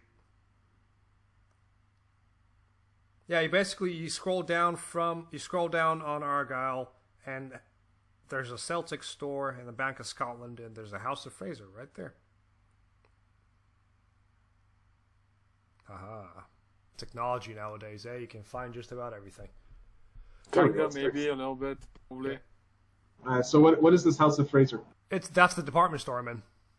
No. Yeah. So you're right beside the Timmy's. Yeah, and I can literally go out the back door on my break and go to Timmy's, but I just have our food because I get 75% off, so I don't really, Makes sense. Yeah. House of Fraser. There we go. Bank of Scotland is right there. Yep. That's me. I'm not gonna say. I'm on the roof right now. No shit. I have a sniper rifle. Then you got St. Enoch's. St. Enoch's. That's the mall basically. Okay, then the HSBC UK version. Yeah. Phil's having a tour of Glasgow. He's just going. Pretty much, yeah. I just got back from Ireland ago, so Ireland. I can't wait to go. I can't wait to go to Scotland. Yeah, when you come, let me know, and I'll give you a tour. I'll take you to the best pizza places that I know. Well, Rory apparently has better. Yeah, I need to get in contact with Rory because apparently Rory's like from here as well. Yeah, but no, actually, my grandfather. Give me a second. Get rid of this Tim Hortons shit. Where's he from? He is. I think it's Cambuslang. Cambuslang. Cambuslang. I think that's where my. I can't pronounce it. I don't know. Give me a second. I'm just pulling up the conversation I had with my uncle. Well, while you're doing that, can we get onto the fog finally? No, wait. From, there is more news. You know we're from Cambuslang. So your neighbors. That's where my mom's side of the family's from. Shit, that's pretty cool. Yeah. So let's go to the last piece of news because we've already been. How long have we been podcasting? 2 hours. 2 hours. Okay, yeah, we've covered a lot and nothing actually. And nothing. Yeah, pretty much. That's every week. Okay, so get this shit. You remember how last week I told you please never fucking remake Ariel into live action because that was the worst Disney movie in existence. Ariel, yes. Oh, they're doing it. Oh. Apparently, they've already casted the Ariel. Who's playing her? Halle Bailey. Not Haley. Not the hot. No. She was part of a wrinkle in time, so you're in good hands with that shit. I'll send you how she looks. And Halle Bailey. Yeah, this is how she looks. I mean, wait, no. Oh, we're looking about a different Halle. I'm looking at a completely different. Oh, it's a Haley Bailey. I'm looking at. No, you're looking at the. Oh, we're gonna have issues now. I'm looking at the swimmer model. Yeah. Look, she's actually not bad. She was in, which is a great show. I never watched it. No, but here's the thing, though, because you know how if you don't know, Aladdin had an issue First of all, people were fucking disgusted because there was a white guy for about 15 seconds. They were like, white people. Well, the best role in the whole film, which is the comedic relief. Yeah. What are we talking about? Aladdin. Sorry. The new Aladdin. Okay. Yeah. Yeah. So like, it was like one white person, and then they started attacking the woman that played Jasmine, who is from Indian descent. Her parents from fucking Mumbai. Yeah, apparently, the leftist trash at Twitter, because of course it's gonna be fucking Twitter, were attacking the actress, who is Indian, even though she's born in London, her parents are Indian. They were bashing that she was not Indian enough. I just. What do you mean not Indian enough? I think that the last time I said this shit is how should I put it? We live in a time where people can get away by saying this and not think of themselves being racist. Because now apparently we have to grade people based on their people fucking can looks and fuck colors. right off and just watch the films for what they are and stop here's complaining. the thing. Yeah. Here's the thing. So, I personally have no problem with them casting this actress as Ariel. No problem at all. Because one, who fucking cares? The source material is a mermaid. Okay, but it's the worst story Disney ever did. To be fair, no, Disney's made some bad decisions. Let's go back to Steamboat Willie here. Okay. There's literally a Nazi movie that Disney made. Okay, let's go to this. The golden years of Disney, where the classics like, Aladdin and all that stuff came out, and they became a Lion King and such. And one time they had a crow dressed with white gloves. Yeah. So, blackface, anybody? Look. I'm sorry. Have you seen Mama? Well, sorry, Ma. Where the black woman paints the black guy with a white face. It goes like, "There's only one room for the black guy in this group," and I go like, "Is this fucking real life? Is this a real movie?" Yeah, we talked about it a couple of weeks ago. Yeah, that movie just that was so bad. So whatever. So that happened. The Batwoman. Oh God. Ruby Rose. Yeah, Ruby Rose. People started attacking Ruby Rose for not being lesbian enough. Yeah, I was like, seriously? Yeah, they did. It's pretend. It's a movie. No, she is lesbian. She is. But... Here's the thing.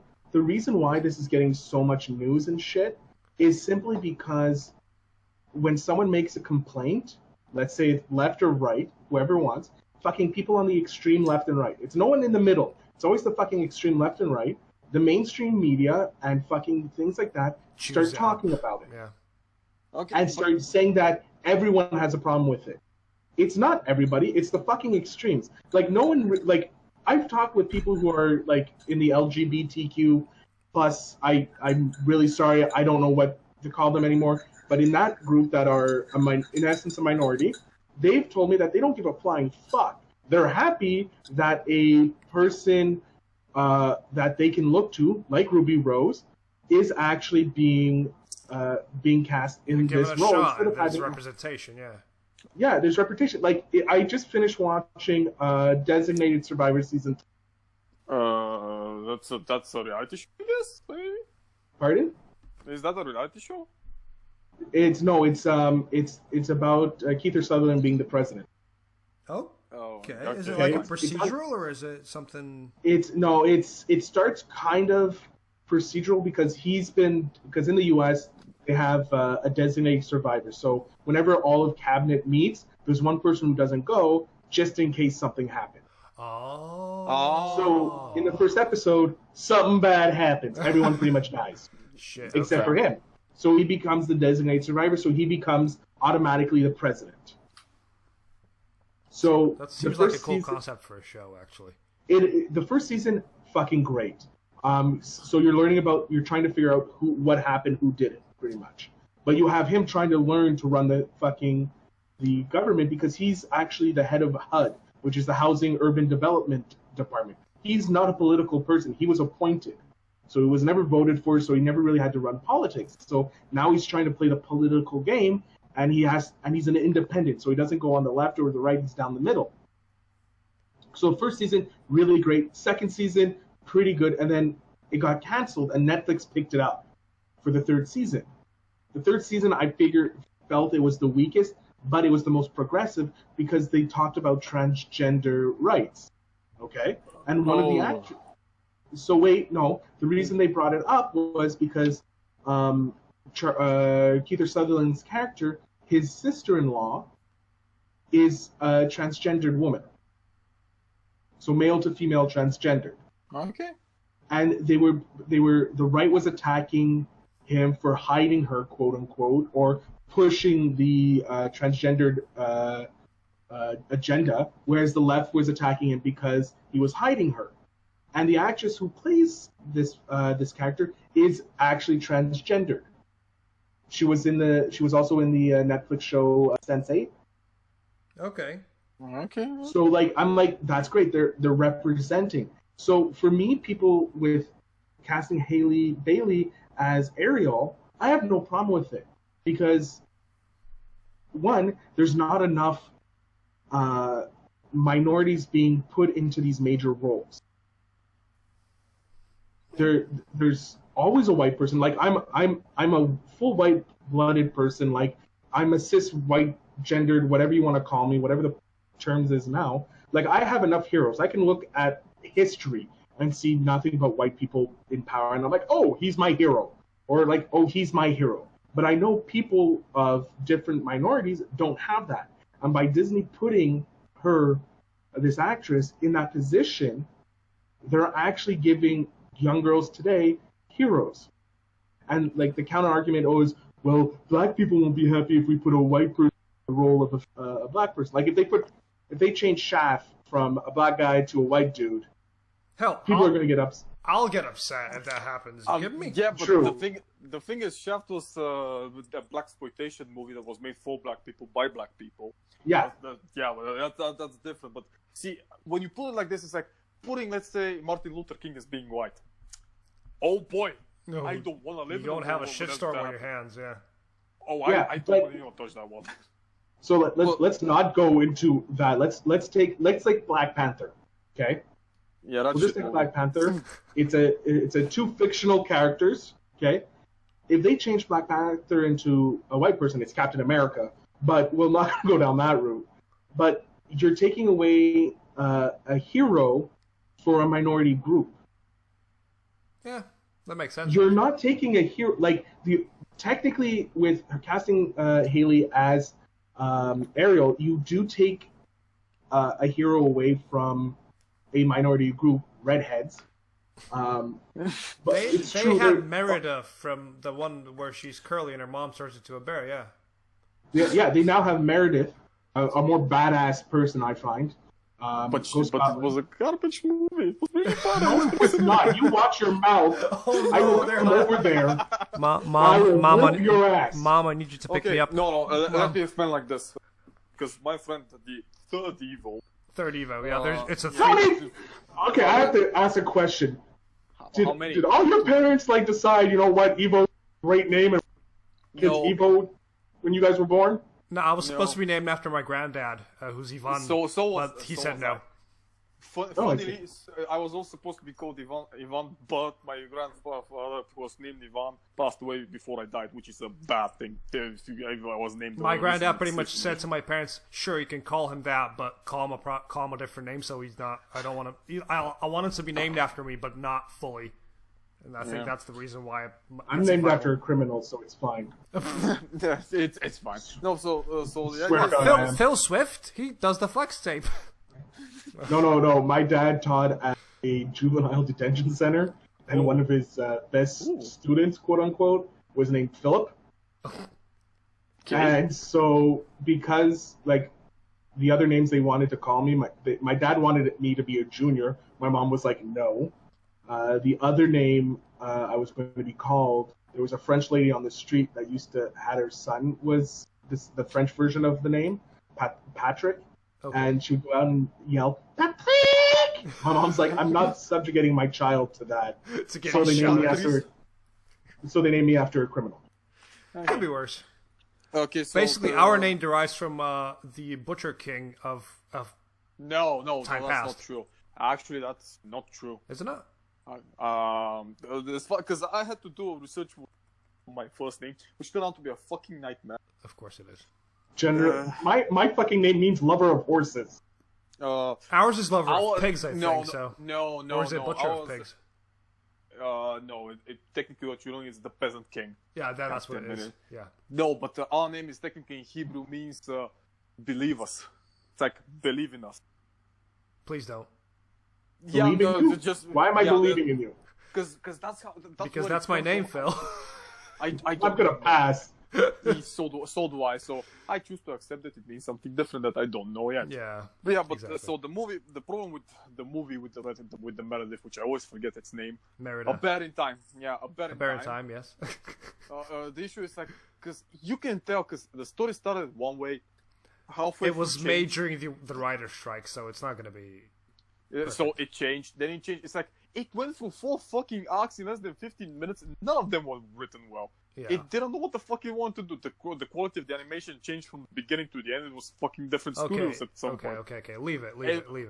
Just leave it. Yeah. You're insulting Scottish people all over the world. They might trust me. You don't want to piss off the Scots. So did Mel Gibson at one point.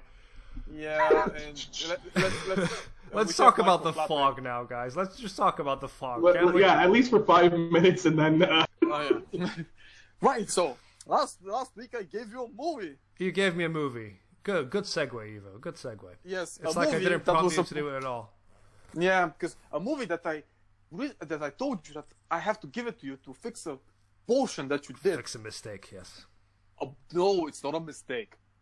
It's an abomination. Okay, even. fine. Jesus. So, The Fog from 1980 by Mr. Carpenter himself. Music by him, and he directs the film. You can tell the music is his. I mean, it's a Carpenter movie. It's a Carpenter movie, of course it is. Yeah. Carpenter is, to this day, is still one of the best composers for films. Period. Yes, because he did synthwave. Come on, because it's synth mixed with piano, and it's just fucking minor scales going all over the place. There's zero blood in this film, even though it's a horror film. Yep. There's no proper grotesque killing. It's all implied. Yep. Do you know what this movie... you get to hear one of the best one-liners I've ever heard in my life. Basically, what's her name? I already forgot. Jamie Lee Curtis? Jamie Lee Curtis, yes, plays a hitchhiker, okay? And Elizabeth Solé. Yeah, Elizabeth. And she's making her way to Vancouver. From fucking California. California, so she's making it. It's a right up the West Coast. It's not that bad, but so it's still gorgeous views. Yeah, so she's making her way to Vancouver by hitchhiking, and she ends up in this little town where the horror thing happens. And I think halfway through the film, they're on this boat, and the body falls on her, and she's like, at that point, she tells the guy, "Can I come see what's going on this boat? I'm gonna help you find the boat." And the guy goes, "Are you going to Vancouver?" She goes, "No, I'm an adventurer. I'll help you." 10 minutes later, the body falls on her. She screams. She goes, "Okay, I'm going to Vancouver. See you later." Oh, I actually genuinely laughed when I heard that as well. It was a good line. But yeah. Setup's pretty basic. Setup is there's a curse on the city, but they don't know why. Nobody knows until they find out this journal. And it's going to be it's the 100th birthday of the city. There's a sexy radio lady that talks about it the whole time. And Stevie. And the setup is this: Stevie gets trapped in the lighthouse when shit goes bad. Our two main leads go rescue Stevie's kid, and they all get trapped at the end in the church because Carpenter clearly does not like Jesus. Well, no. Actually, the story is a little bit more because it touches on subjects of sins of the father. Yeah, it does. It talks a lot about generations and. Yeah, because the reason why these mystic, foggy individual undead pirates come up is because their forefathers 100 years ago fucked them over and stole something, and they died. I can't remember killed why exactly. Basically, they killed all 6 of the pirates, or this group of 6 people were killed over some gold. Yeah, it was made into a cross. It was made into a massive, heavy-ass cross for the church. Yeah. And it was hidden in the wall the whole time. Yeah. And so the what only I was person... Sorry, go on. I was going to say is like the movie, in its essence, is, how should I put it? Very Hammer-esque. Yes. It's literally a Hammer movie. And A that's Hammer what movie makes- from like the... You can tell that Carpenter loves the 50s.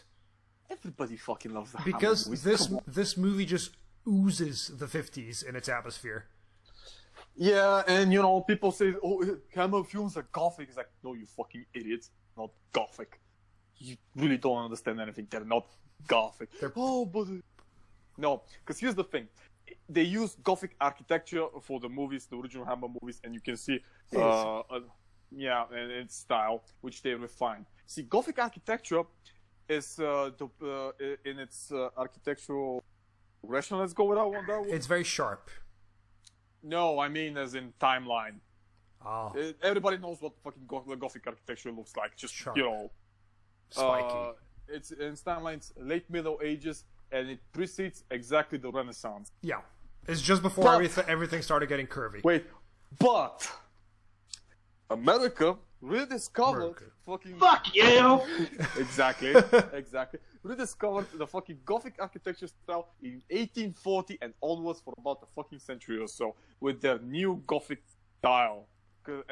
Before that, they used Greek style, fucking Spanish style, British style, whatever. You can tell if you go to So- certain cities that weren't Yeah, totally you can- destroyed and rebuilt that a lot of that Guess is what? maintained. Yeah. Guess what? Do you know which year Edgar Allan Poe, the creator of the Gothic literature style, died? What? 1849. Oh. I know, right? It's fucking weird. So here's the counterpoint I usually make. When people talk about Gothic, the Gothic style, they usually refer to Poe's writing in literature, which is not true.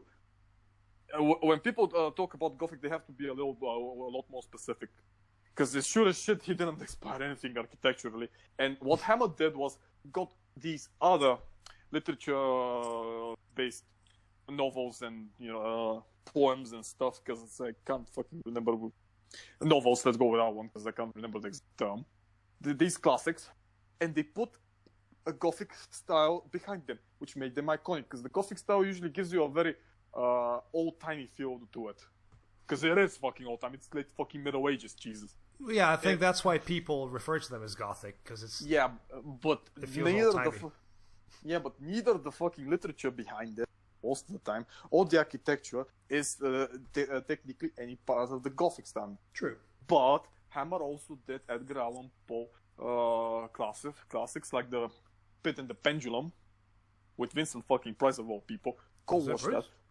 Witchfinder General as well. That one.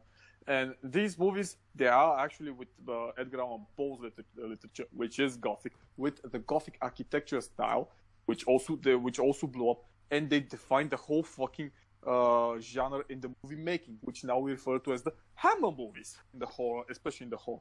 It defined a lot, and when Carpenter did this, you can tell a lot by it. It has this really slow burner. This The whole movie, visual, yeah, it's very slow, but it's also an hour and a half, so it just goes. yeah, it's slow, it's short, much like the Hammer movie. Yeah. It's well condensed, well compacted, well acted. The conversations are really well made, and The well, no, exposition is kept to a minimum because we learn don't need to. everything together with the characters. yeah, and here's the funniest thing. This reminds me of a fucking Scooby-Doo episode.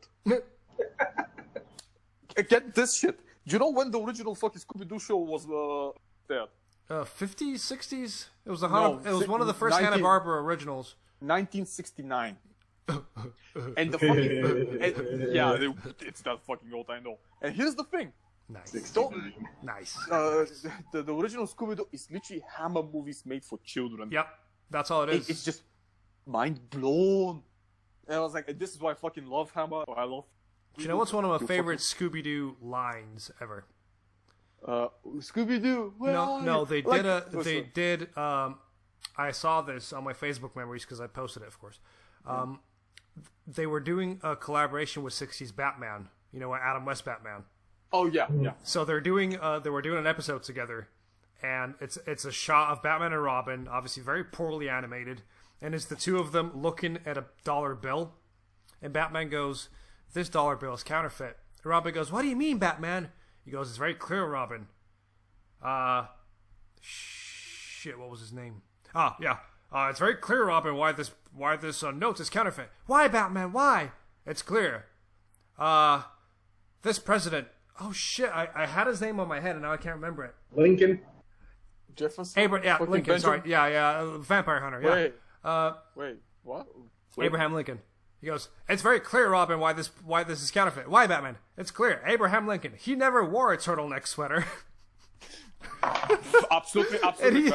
And he's just wearing a sweater on the actual note, and people took it as real money. I'm like, oh my God, I'm like, Scooby-Doo, I love you so much. I love you so much. Scooby-Doo, where are you? And, it's a euphemism for weed. Like a zoinks. Zoinks! Let's go. Oh God, Tim Allen noises over here. Yeah, so the thing is, and Scooby-Doo was made also on a fucking nanofiber of a budget. Yeah, because it was a shoestring and half a potato peel. Yeah, just about. Yeah, I mean, you remember the shot in the movie where the guy drives and the fox goes in and it's literally spliced onto the original shot? Yeah. That was so fucking bad, but it's on purpose. There's bits of the film that look horrible, but you can tell that they're just an homage to old school films that also look horrible. It was so weird because you watch it, it's like, oh God, I can't even fucking tell this shit. Yeah, it's like, this is bad. Although there were some amazing shots in this film, especially near the end when all 6 of the pirates are like in the fog and their eyes start glowing red. Oh yeah. So and the movie takes the way it functions in a deeply narrative way is it doesn't tell us a lot.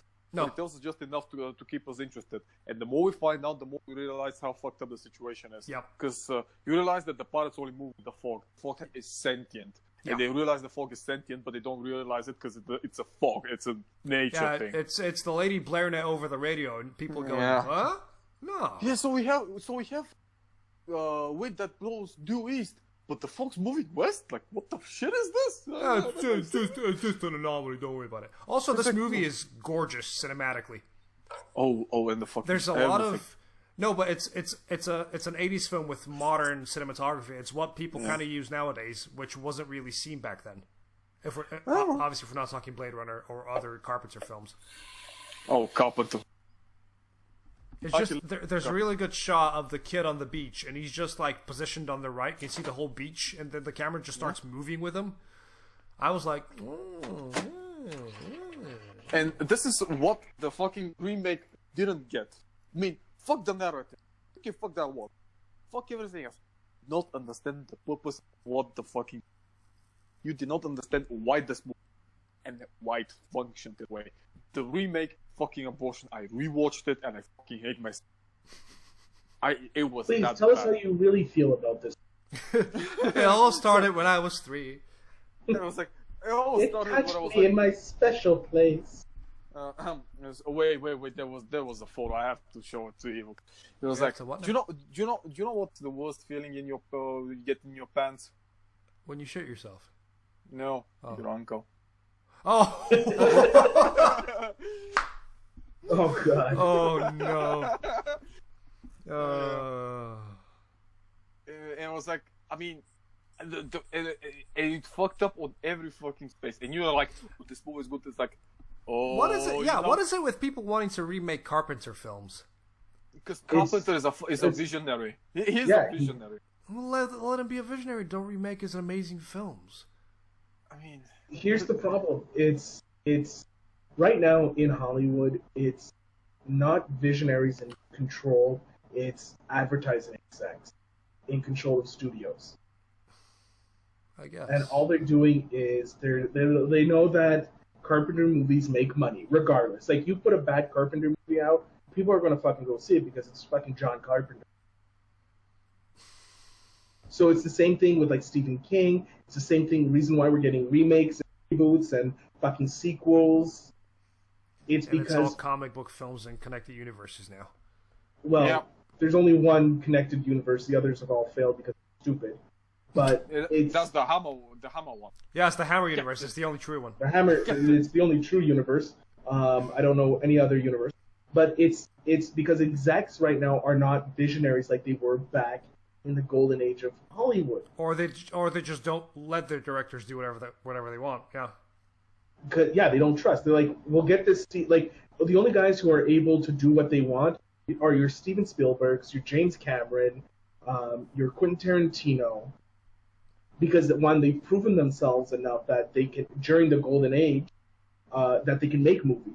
Yeah. And any movie they make will be fucking gold. So they're like, here. It's going to sell. It's not. That doesn't necessarily mean that it's good.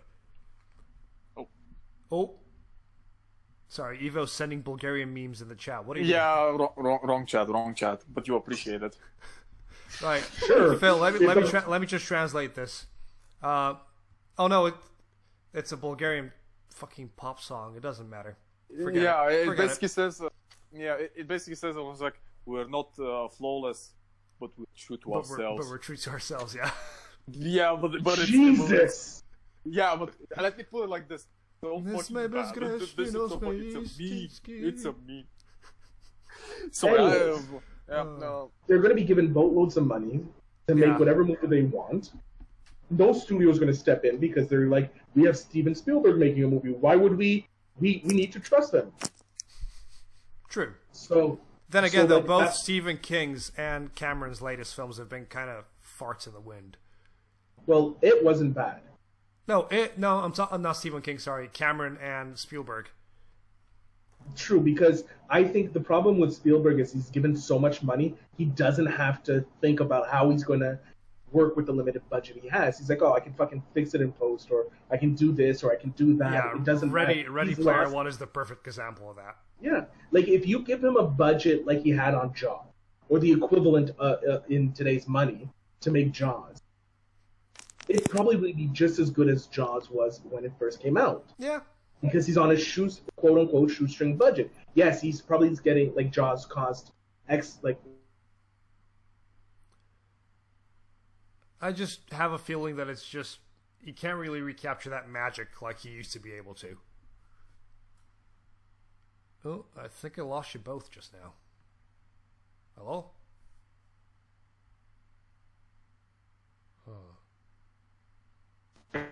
Oh. Whereas when... The conversation just broke apart, but I think we're back. Okay. Discord. So you have, if you give guys like what's the problem with Cameron is because he thinks he's a fucking he's fed into his own visionary hype. So he thinks that he can do whatever he wants and people are gonna fucking love it. Whereas he's unfortunately not anymore. He's drank his own Kool-Aid and that's corrupted him. Whereas Spielberg hasn't drank his Kool-Aid. Spielberg knows he's a visionary, and he chooses the movies based on what he likes. And you have Scorsese's the same thing. Like Scorsese, you say Scorsese attached to a film, that is already breaking box office. Yeah, true. Like because you know his style, you know his beauty. Like with the Joker movie coming out will already be a box office success. Before even if it's shit. Yeah. Even if it's shit. Yeah. Now that you mention it, though, people were outraged at the fucking Joker movie because they was like, oh look, another white man raging against the fucking machine. Oh, when we're gonna stop doing this? I was like, it's the Joker. It's the Joker. It's again the few on the far left and the far right getting mainstream because they want the media wants the clicks. Yeah, but here's the thing. They get the clicks and bad shit happens. That's the one thing that I don't fucking get. Fictional. Yeah, but they're doing the exact same. They're the ones screaming at the machine as we speak, so they're just being hypocrites about it. Exactly. Sure. I was like, oh, so you want to have a black Joker now? And you're going to paint his face white? Yeah, people were saying about... Exactly. What? People were saying about getting a black Batman or something. I'm like... No. There's a difference between casting different and not casting to the original. Yeah. See, with Catwoman, you can have a black Catwoman because because in its historic, like the history of the character, you do have a black Catwoman. Yep. In the '60s Batman. Because Julie Newmar is a godsend. Yeah. It's Eartha Kitt. Sorry, not Julie Newmar. Yeah. So in that sense, like no one can get upset if the next Batman they cast a black woman to play Catwoman because they can go, look, we have in canon she was black. Yes, in the comics she's always been white, but we have in canon 2 black Catwomans. One we don't count, one we do. Which one do we not count, Phil? Tell the people. I don't want to. No, I don't want you to tell the people either. Don't worry about it. To be fair, she tried her best. She's a good Oh, yeah. actress. Yeah. And I love Halle Berry. I love her. I loved her in Swordfish. I loved her in John Wick 3. In John Wick 3, man, just wow, just fucking wow. No, I was talking about when you get to see her boobs. Gattaca? Boobs. No, not Gothica. Gothica, you don't see it. You see it in Swordfish and that monster movie with Billy Bob Thornton. Doesn't she do a sex in one of the films as well? Yeah, the one with Billy Bob Thornton. Yeah. Yeah, what wasn't she also? Did we see her tits in like one of the Bond movies? Because I think she was a Bond girl. As No, well. she not Daniel Bond Craig. is zero nudity, Pierce Brosnan just spits ice in her belly button or something. Yeah, what which every man in the world wants to do. Yeah. Yeah. I would spit ice in Pierce Brosnan belly button for sure. Oh, you spit a lot. Oh, sorry, Halle Berry, sorry. Hey, look, either one. If Pierce Brosnan comes up to me with his accent and goes, "I need you to spit in my belly button," I'll be like, "What do you need me to spit, sir?" Where, sir? Yes, sir. Where am I Yes, sir. spitting? Yes, sir, Mr. Sean Brosnan. Connery Yes. comes up to me, I'll be like, "Yes, whatever you need." He doesn't even say anything. You just go, yes. He goes, hi, mean, please you meet you. need- Yes. Yes, whatever you need, sir. The issue I have with diversity nowadays is because they're forcing it's becoming diversity for the sake of diversity, Yeah. which is equally as racist, and I fucking despise that because that shit happened to fucking Marvel comics. Now we have a Hulk that's Indian, also is a woman. She's apparently having to get angry and green. I just do you guys even Doesn't make a difference if they're angry and green. I mean, you literally cast an Indian that's supposed to be that you paint her as being normal and being a typical fucking Indian, and you make her fucking angry to turn green, and yet you play off her fucking the fucking stereotypes. Do you guys fucking hear yourselves? At one point, it just becomes this person is different because people said they wanted more different people, even though we don't know But what at to the do with them same now. time, hold on. At the same time, you can't get upset for Marvel diversifying their heroes because they're finally giving minorities that don't have heroes someone to look up to. True, but in my opinion, this is my opinion, they have to start from scratch. They have to create a new character and make him interesting. But you should not fucking slot color to goddamn existing. So you don't believe that Captain America should be played by Sam? That's happened in the comics already. We're talking comics. Yeah, Like it's the same as going Iron Man is now a black chick. It's like It's true. It's in the comics. I mean, sure, but they're making it for the sake of selling more issues to, I guess, No. the left and the people, whatever the They're fuck not. they're doing. They're doing it because they're trying to give minorities a hero. That's Okay, true. fair, but they can also make it by creating. But a no, new, they an interesting can't. character. They can't because when you have let's look at Miles Morales. I heard that people don't like Miles Morales in the comic books. Don't ask me. I don't fucking read Spider-Man. Spider-Man is the worst fucking thing that happened in the existence of mankind. Oh, but no. hey, Okay, Oh Okay. no. just any fans you ever had, I think you just alienated them. Evo doesn't but- have fans. He just has one that blows all the time in his house. Ew. And it doesn't but even give him a happy ending. I mean, Hey. If he stands in front of it look. long enough. the Spider-Man is literally the most mistreated character in the existence of fucking comic books. Even To fucking be Cyclops. fair, yeah. Even Cyclops, fucking Cyclops. Cyclops gets It's- less shit recently than Spider-Man. Yeah, this is like. But because Spider-Man is now is the biggest name in fucking. He's turning Again. into Superman. Yeah. I mean, Funny. Again, this is the finally. thing, again. But here's the thing: if you try and create a new character from scratch, trying to build that character up so that it does get the recognition that it deserves, takes too long. No, they did it with Duke in the new Batman series. Yeah, I mean, there's also it's like, well, when you look at DC created Black Lightning, Yep. a fucking amazing character that has his own TV shows. If I haven't seen it, I say go and watch It's it. a decent show. It's a not really bad. good show. Yeah, it's really good. It's really well made. They got the right casting. So what if he's black? I'm sitting there going a new character with a new backstory with a different fucking feel to him, and I fucking like it. They're gonna slot me as a fucking black Superman. I was sitting there like, I just don't get it. I mean, you have all this opportunity. You have made this work before. Why are you still switching it? I just don't get it. I get it. I get because it's not for you. That's the thing you forget. This comic isn't for you. It's for the little girls that have never had someone to look up to, like Riri Williams, for the Ironheart. This is for the Indians that don't have anyone to look up to because they're always painted as either the bad guy, weaklings. So they take one of the most or IT support. Or IT support, or criminals, scammers. Let's not go into that one. Let's not go into that. And then they finally give them this character who's known to be the biggest badass, the strongest motherfucker in the comics, and they finally give it to an Indian guy so that they can actually look up and be like, look, we got the baddest motherfucker representing us. I mean, it's like, I think that in a way they should treat this a little bit differently. I still believe that there is a lot of room to work with people that are not white. Like I said, I fucking love Black Lightning. He's really well written. But here's the thing. He's good. But here's the thing. You create Black Lightning, right? You're just ripping off Electro, in essence. Yeah, not You're just really, taking Electro and putting it into a black and with some minor tweaks. I mean, those tweaks made him look fucking different than the Speaking of, actually, Phil, have you watched Young Justice? I've not watched the Young Justice You yet. should just watch it. Excuse me, watch it. Watch it.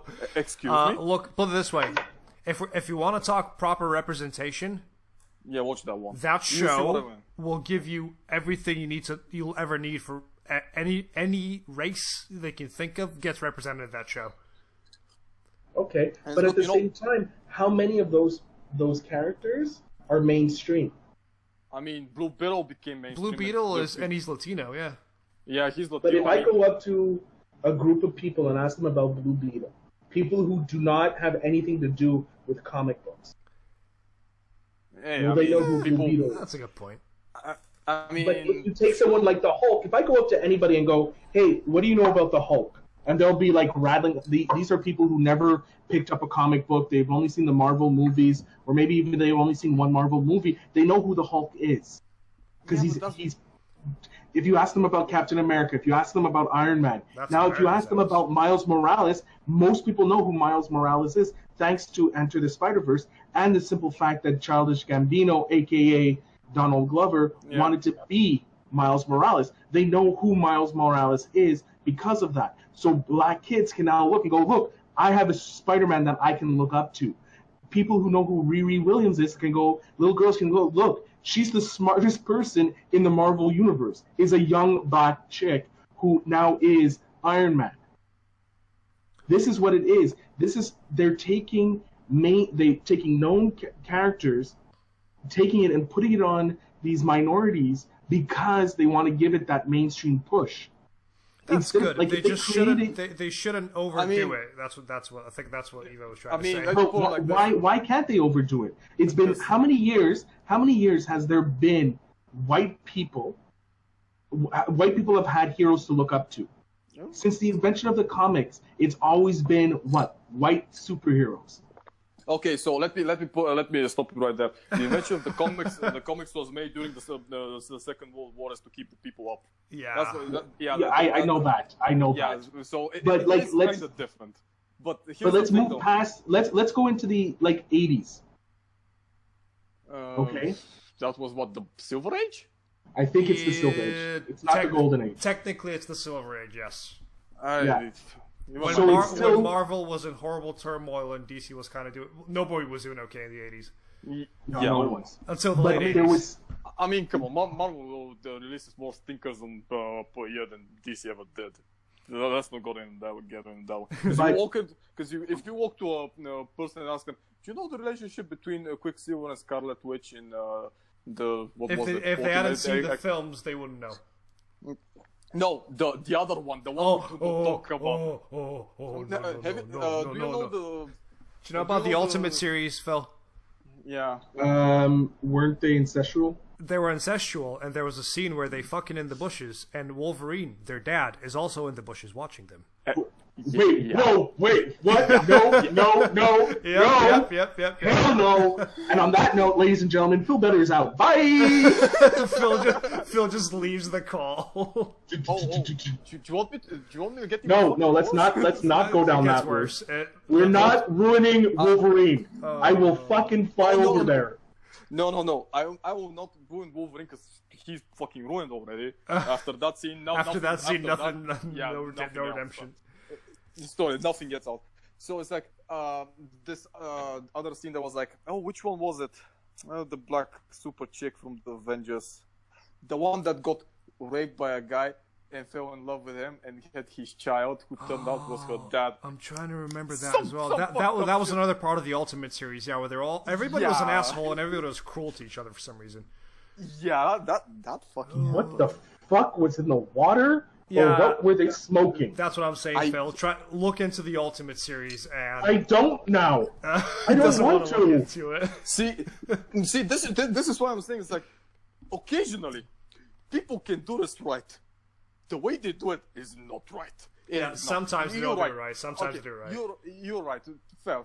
White people had more heroes to look up to. Yeah, absolutely fair. Then again, this shit happened, and this was people who were selling this. The white people. The white people. Yeah, fucking white people. They did this. They wrote this down. They thought it was a good idea. So all those heroes again, that painting white people. It's like you just you can do it properly, and I can be racist against white people. I'm white.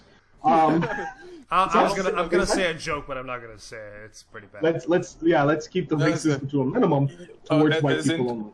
As into none. Let's just go with none. I mean, it's like the details. It's like if it's done properly, no one would fucking mind. But the way Marvel did it, it tanked all of their fucking comic book sales. For a bit, all of them. With the Ultimate series, especially. I have a question. Yes. I have a question for you, Evil from London. The Evil from the sewer. I also Sewer Gremlin. Yes. Yeah. Sewer Gremlin. Right now, if I'm not mistaken, Ghost Rider is a Latino. He is Latino, yes. One of them is. There's two of them running around. Wait. What Ghost Rider? What? Wait. Not close to my PC. Sorry. Ghost Rider is... Ghost Rider. Yeah, Ghost Rider. Yeah, he's Latino. There's two. There's Ronnie Reyes. Not Ronnie Reyes. Yeah. It's Reyes something. Yeah, it's Reyes. It's the original who's also running around in hell at the moment. And there's you have Johnny who's Blaze on top. in hell, and you got Reyes up on Earth. Do you have a problem with? Yeah, it's a badass car. Do you have a problem with him being Latino? No, I don't mind. No, it's not about having a problem with people. I don't have problem. I have problems with the way they handle it. Yeah, that's the thing. Because in a lot of cases, it just feels like they're pushing it, they're pedaling out, and they're just chucking shit at the wall, hoping it sticks. And also, they're not making it for the actual representation. They're just making it for the sake of making it. And also trying to sell more copies to gain. It's like the whole Gillette commercial shit going over again. This thing is going on, and I see it for a different perspective. You're right. In theory, this should work. This should be good. But in practice, you see the fucking abuses going on left and right. And I'm sitting there going, "This is not okay." It just comes off. We're not saying it's a bad thing. It just in a lot of cases, it comes off as, shit, we're not making sales. This person is Chinese now. And you're like, And that's why I'm saying is like, because people would be more receptive if you build it up from the beginning. I mean, they tried a couple of times with Marvel tried to peddle some fucking shit about the progressive left superhero that went on for 4 issues.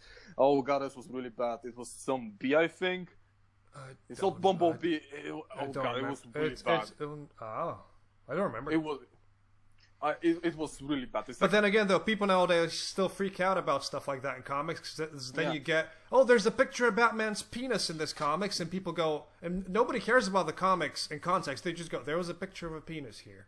Yeah, and it's like, because when you force it's in your face. It's like I'm actually being hit by a fucking shovel in the face, and it was like, you like this now, And obviously you're gonna push back and say no. It's like literally the Roman Reigns situation all over in comic Oh books. no, not It's wrestling the same again. Full circle, people. We're coming full circle back to the wrestling. I fucking knew this was a wrestling podcast. You goddamn lied to me.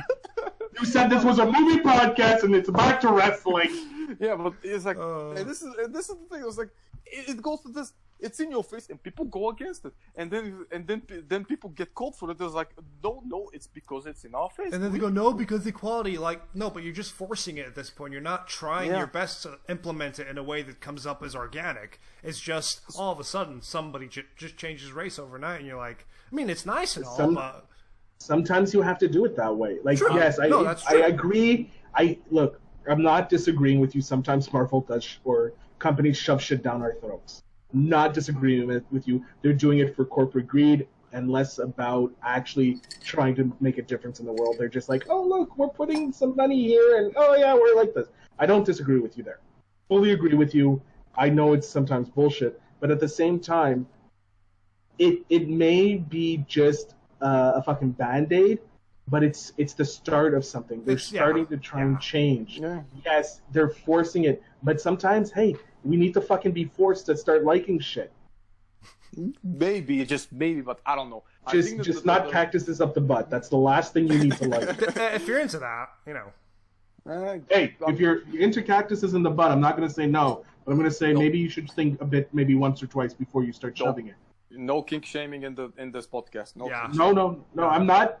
I'm just saying it's not for me. If it's for you guys, I tried doing it the other week where we talked about Phantasm, and I was talking about a corpse fucking somebody, and Eva goes, "Hey, she fucked him in a graveyard. You don't kink shame that corpse." I was like, "Okay."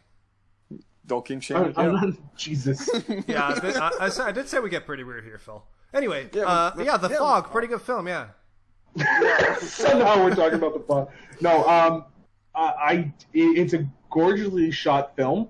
Yes. I have to say, Carpenter is very good with his imagery in his movie. He's pretty good at building atmosphere. Yeah, he's the god of that. He knows how to keep you tense at moments, and then he's able to cut that tension, and you're like, oh, and then he just brings it back right away. And this whole film is just tense.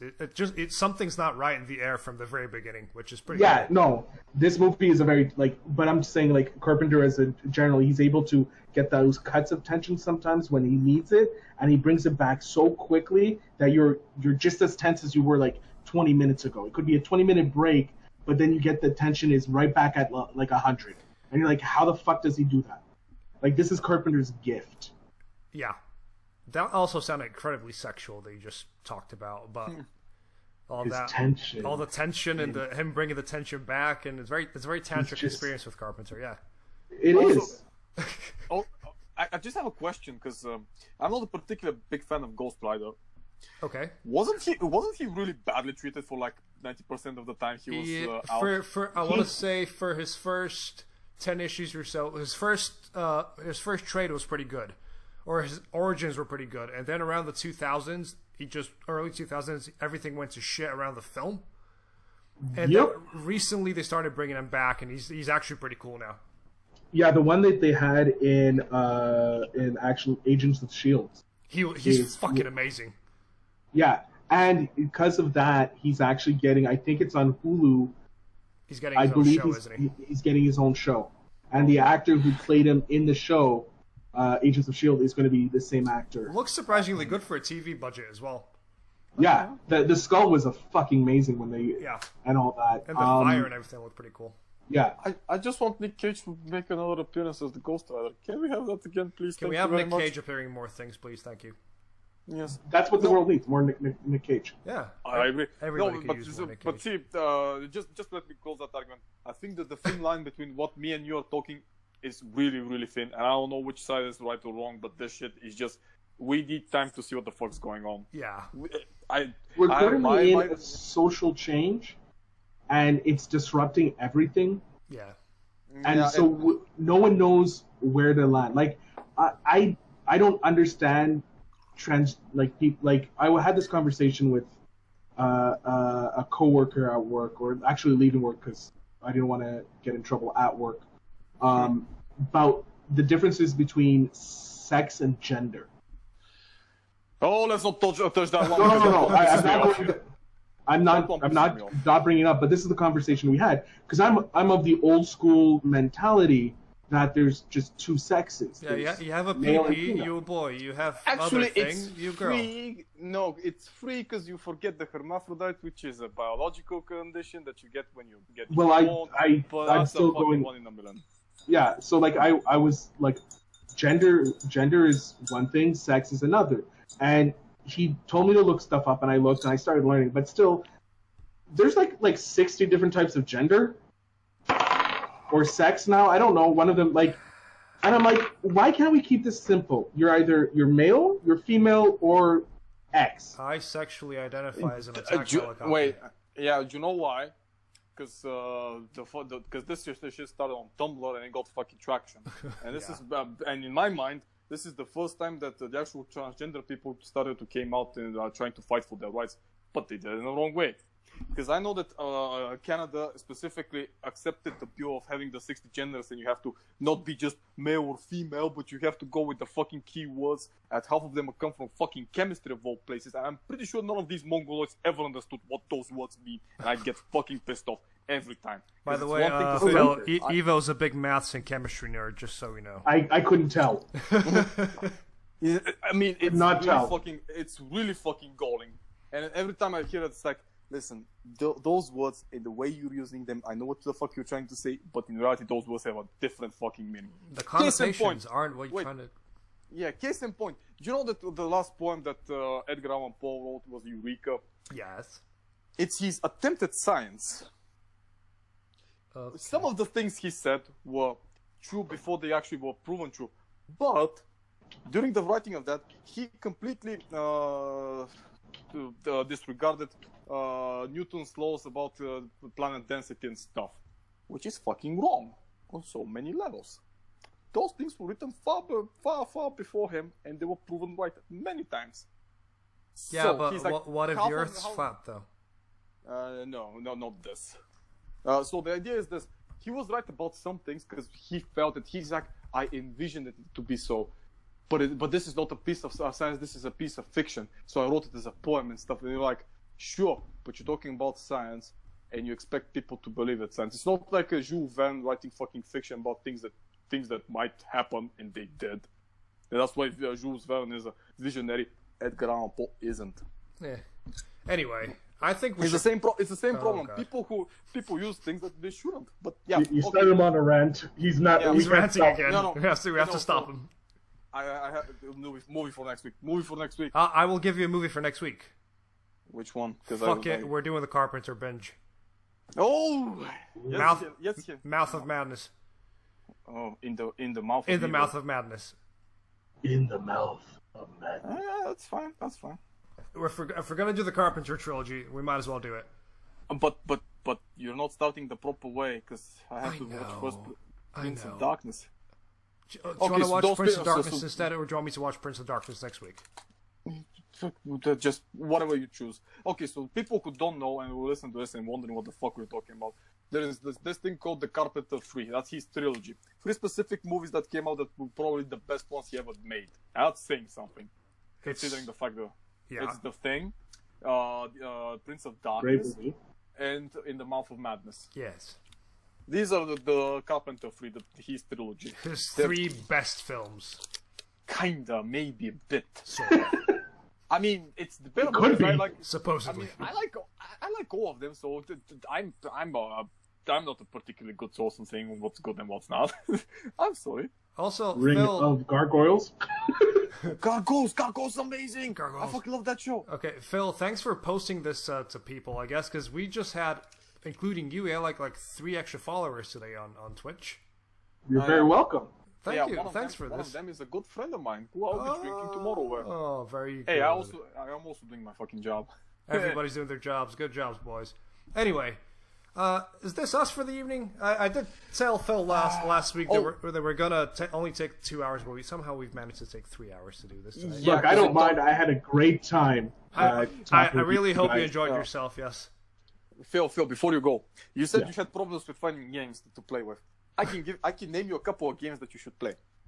One of which I made the other evil sit through and almost fucking bashed his head in. Yeah. Just to get If you got a computer, Phil, that you can run it on. If you got Steam. What are we talking about? The video game. For video games. The video Yeah, games. I know. What game are we talking? Dusk. Have you played Dusk? Dusk. Dusk? Dusk. Yeah. I have not played Dusk. I'm currently just starting on Rust. Rust. Oh god, no, get the fuck away from that. Play No, Dusk. Dusk is just single player. Imagine Quake 2 mixed on steroids. On steroids, basically. Yeah. Quake 1 on steroids. Yeah. It's Quake 1 on steroids. Okay. The other one is another FPS game that I will buy on Steam as soon as possible because I always forget. It's called Amid Evil. Oh, Another Medieval. Amid Evil. Yeah, just write them down. These two games, you might not like many FPSs, but you appreciate what they did and how well they did it. I have written them in the chat. Oh, I love first-person shooters. These are 90s FPS throwbacks. This is the good shit. This is where speed was king, man. It's all just movement and proper mechanics. Fucking speed is king. That's the motto. Speed is king. Yeah. Anyway. I'll definitely look into those games. Phil. Yeah, I think that both of them cost like fucking $15 or some shit on Steam right now. They're cheap. All right. Yeah, they're really cheap. Phil, tell the people who you are again and what you're about. Ladies and gentlemen, if you've listened this far into the podcast, I'm getting into my podcaster voice, so just bear with me.